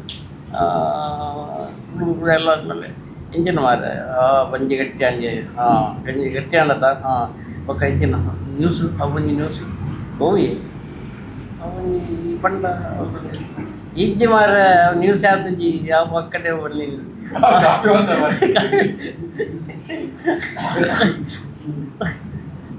ಅಂತಹ ಜಾಲಿ ಮೊದಲಿದ್ದದ್ದು. ಅಂದರೆ ಅವರು ಎಲ್ಲಿ ಹೋದರೂ ಅವರು ಗುರ್ತಾ ಇದ್ದಿದ್ದು. ಅವರನ್ನು ಯಾವ ಬಸ್ಸಲ್ಲಿ ಹೋದ್ರು ಕೂಡ ಬಸ್ ನಿಲ್ಲಿಸಿ ಕರ್ಕೊಂಡು ಹೋಗ್ತಿದ್ರು. ಕೊನೆಗೆ ಬಸ್ ನಿಲ್ಲಿಸೋದೇ ಇಲ್ಲ, ಇರುತ್ತೆ ಉಪೇರ್ ಅಂತ ಹೇಳಿದ್ರೆ ನಿಲ್ಲಿಸೋದೇ ಇಲ್ಲ ಅಂತ ಇತ್ತು. ಅವರು ಬೈಂದೂರಿಗೆ ಹೋದ್ರು ಬಸ್ಸಲ್ಲೇ ಹೋಗೋದು, ಆದರೆ ದುಡ್ಡು ಕೊಡ್ಲಿಕ್ಕಿಲ್ಲ ಅವ್ರಿಗೆ. ಅಂದ್ರೆ ಅಷ್ಟು. ಆದರೆ ಬಸ್ಸಿನ ಓನರ್ ಇರ್ತಲ್ಲ ಅವ್ರಿಗೆ ಫೋನ್ ಮಾಡಿ ಹೇಳ್ತಾರೆ. ಅಂದರೆ ಅಂಥ ಒಂದು ವ್ಯವಸ್ಥೆ ಮೊದಲು ಹಾಗೆ. ಹಿಂದಿನ ಅನುಭವಗಳು ನಾವು ಕೂಡ ಪತ್ರಿಕೋದ್ಯಮಗಳ ಆರಂಭದ ದಿನಗಳಲ್ಲಿ ಅವ್ರ ಜೊತೆ ಒಡನಾಟದ ದಿನಗಳನ್ನು ಪಡೆಯುವಂಥ ಅವಕಾಶವನ್ನು ಕೂಡ ಸಿಕ್ಕಿದ್ದು. ಅದರಲ್ಲಿ ಹೇಳಿದ್ರೆ ನಾವು ಚಿತ್ರಪಟಗಳ ಬರಹಗಳನ್ನು ಓದಿ ಪತ್ರಿಕೋದ್ಯಮದಲ್ಲಿ ಬೆಳೆದವರು. ಒಂದು ನಾನು ತುಂಬ ಗಮನಿಸಿ ಹೇಳಿದ್ರೆ ಆಗಿನ ಪತ್ರಿಕಾಗೋಷ್ಠಿಗಳಲ್ಲಿ ಈಗಿನ ಪತ್ರಿಕಾಗೋಷ್ಠಿ ರಾಜಕಾರಣಿಗಳು ಹೇಳಿದಾಗ ಮಾತಾಡುವಾಗ ಹೆದರುತ್ತಿದ್ದು. ಅಂದ್ರೆ ಈಗ ರಾಜಕಾರಣಿಗಳು ಏನು ಹೇಳಿದ್ರು ನಾವು ಕೇಳಿಬಿಟ್ಟು ಸುಮ್ಮನೆ ಬರ್ಕೊಡ್ತೇವೆ. ಆದ್ರೆ ಇನ್ನೊಬ್ಬರು ಬೈಕಪ್ ಇರುವಾಗ ಪ್ರತಿಯೊಂದನ್ನು ಕೂಡ ಪ್ರಶ್ನೆ ಮಾಡ್ತೇವೆ. ಅವರು ಪತ್ರಿಕೆ ಗೋಷ್ಠಿಗೆ ಬರಬೇಕಾದ್ರೆ ಫುಲ್ ಪ್ರಿಪೇರ್ ಆಗಿ ಅಂಕಿ ಅಂಶಗಳ ಸಹಿತ ಅದೆಲ್ಲ ದಾಖಲೆಗಳನ್ನ ಇಟ್ಕೊಂಡು ಮಾತ್ರ ಅವರು ಪತ್ರಿಕಾಗೋಷ್ಠಿ ಮಾಡಲಿಕ್ಕೆ ಸಾಧ್ಯ ಆಗ್ತಿದ್ರೆ ಅದರಲ್ಲಿ ಏನು ಲೋಪ ಕಂಡು ಬಂದ್ರು ಕೂಡ ಅವರನ್ನ ಏನು ಮುಲಾಜಿಲ್ಲದೆ ಪ್ರಶ್ನೆ ಮಾಡ್ತೇವೆ. ನಮ್ಮೊಮ್ಮೆ ವಿಜಯ ಕರ್ನಾಟಕದಲ್ಲಿ ಫ್ರಂಟ್ ಪೇಜ್ ನಲ್ಲಿ ಒಂದು ಸ್ಟೋರಿ ಬಂದಿದೆ. ಹಾಗೆ ಬಹಳ ಪ್ರಭಾವಿ ಸಚಿವರ ಬಗ್ಗೆ, ಸಚಿವರ ಮತ್ತು ಜಿಲ್ಲಾಡಳಿತ ಲೋಪದ ಬಗ್ಗೆ ಒಂದು ವಿಶೇಷ ವರದಿ ಫ್ರಂಟ್ ಪೇಜ್ ಅಲ್ಲಿ ಬಂದಿತ್ತು. 5 ದಿವಸ ನನಗೆ ಬೆಳಿಗ್ಗೆ ಇದು ಬರ್ಬೇಕಾದ್ರೆ ನೆನಪಿಟ್ಟಿದ್ದವರಿಗೆ ಫೋನ್ ಅವನಿಗೆ ಭಾರಿ ಸುಖಾಗ್ತಿದ್ದೀವಿ ಸ್ಟೋರಿ ಮಾಡ್ತಾರೆ ಯಾರು ತಗೊಳ್ಳಿ ನಾನು ಹಾಕಿದ ನಾನು ಬರೆದವಲ್ಲ ಅಂತ ಹೇಳಿದೆ. ಬರೆದ ಸಾಧ್ಯ ನಿಜ ಬರೆದು ಕೊಡುತ್ತೇನೆ. ವಾಸ್ತವವಾಗಿ ನಾನೇ ವರದಿಯನ್ನು ಮಾಡಿದ್ದೆ. ನಾನು ಯಾಕೆ ಉಲ್ಲೇಖ ಮಾಡಿದೆ ಅಂತ ಹೇಳಿದ್ರೆ ಅವರಿಗಿಂತ ಕಿರಿಯರಾದ ಪತ್ರಕರ್ತರು ಏನಾದ್ರು ಚೆನ್ನಾಗಿ ಬಂದಿದ್ರೆ ಅಥವಾ ಏನಾದ್ರು ವ್ಯವಸ್ಥೆಯ ವಿರುದ್ಧ ನಮ್ಮ ಅನಿಸಿಕೆಗಳನ್ನ ಬಂದಿದ್ರೆ ಅದನ್ನು ಬಹಳ ಒಪ್ಪಿಕೊಳ್ಳುವಂತ ಮತ್ತು ನಮ್ಮನ್ನು ಪ್ರೋತ್ಸಾಹಿಸುವಂತ ಗುಣ ಕೂಡ ಅವರಲ್ಲಿತ್ತು. ಮತ್ತೊಮ್ಮೆ ಈ ಸಾಹಿತ್ಯ ಸಮ್ಮೇಳನದ ಗೌರವಾಧ್ಯಕ್ಷತೆ ಅವರಿಗೆ ನೆಲೆಯಲ್ಲಿ ಅವರಿಗೆ ಶುಭವನ್ನು ಹಾರೈಸಿ ಕೊನೆಯದಾಗಿ ಪ್ರಧಾನ ಕಾರ್ಯದರ್ಶಿಯಾದ ಇಬ್ರಾಹಿಂ ಅಟ್ಟ ಸರ್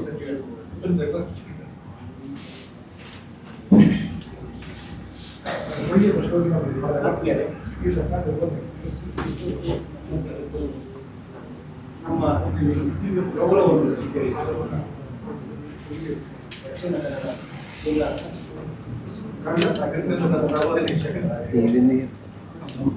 ನಮ್ಮ ಚಿದಂಬರ ಬೈಕಪ್ಪಾಡಿ ಅವರಿಗೆ ದಕ್ಷಿಣ ಕನ್ನಡ ಪತ್ರಕರ್ತರ ಮತ್ತು ಪತ್ರಿಕಾ ಭವನ ಟ್ರಸ್ಟ್ ಹಾಗೂ ನಮ್ಮ ನಿಮ್ಮೆಲ್ಲರ ಪರವಾಗಿ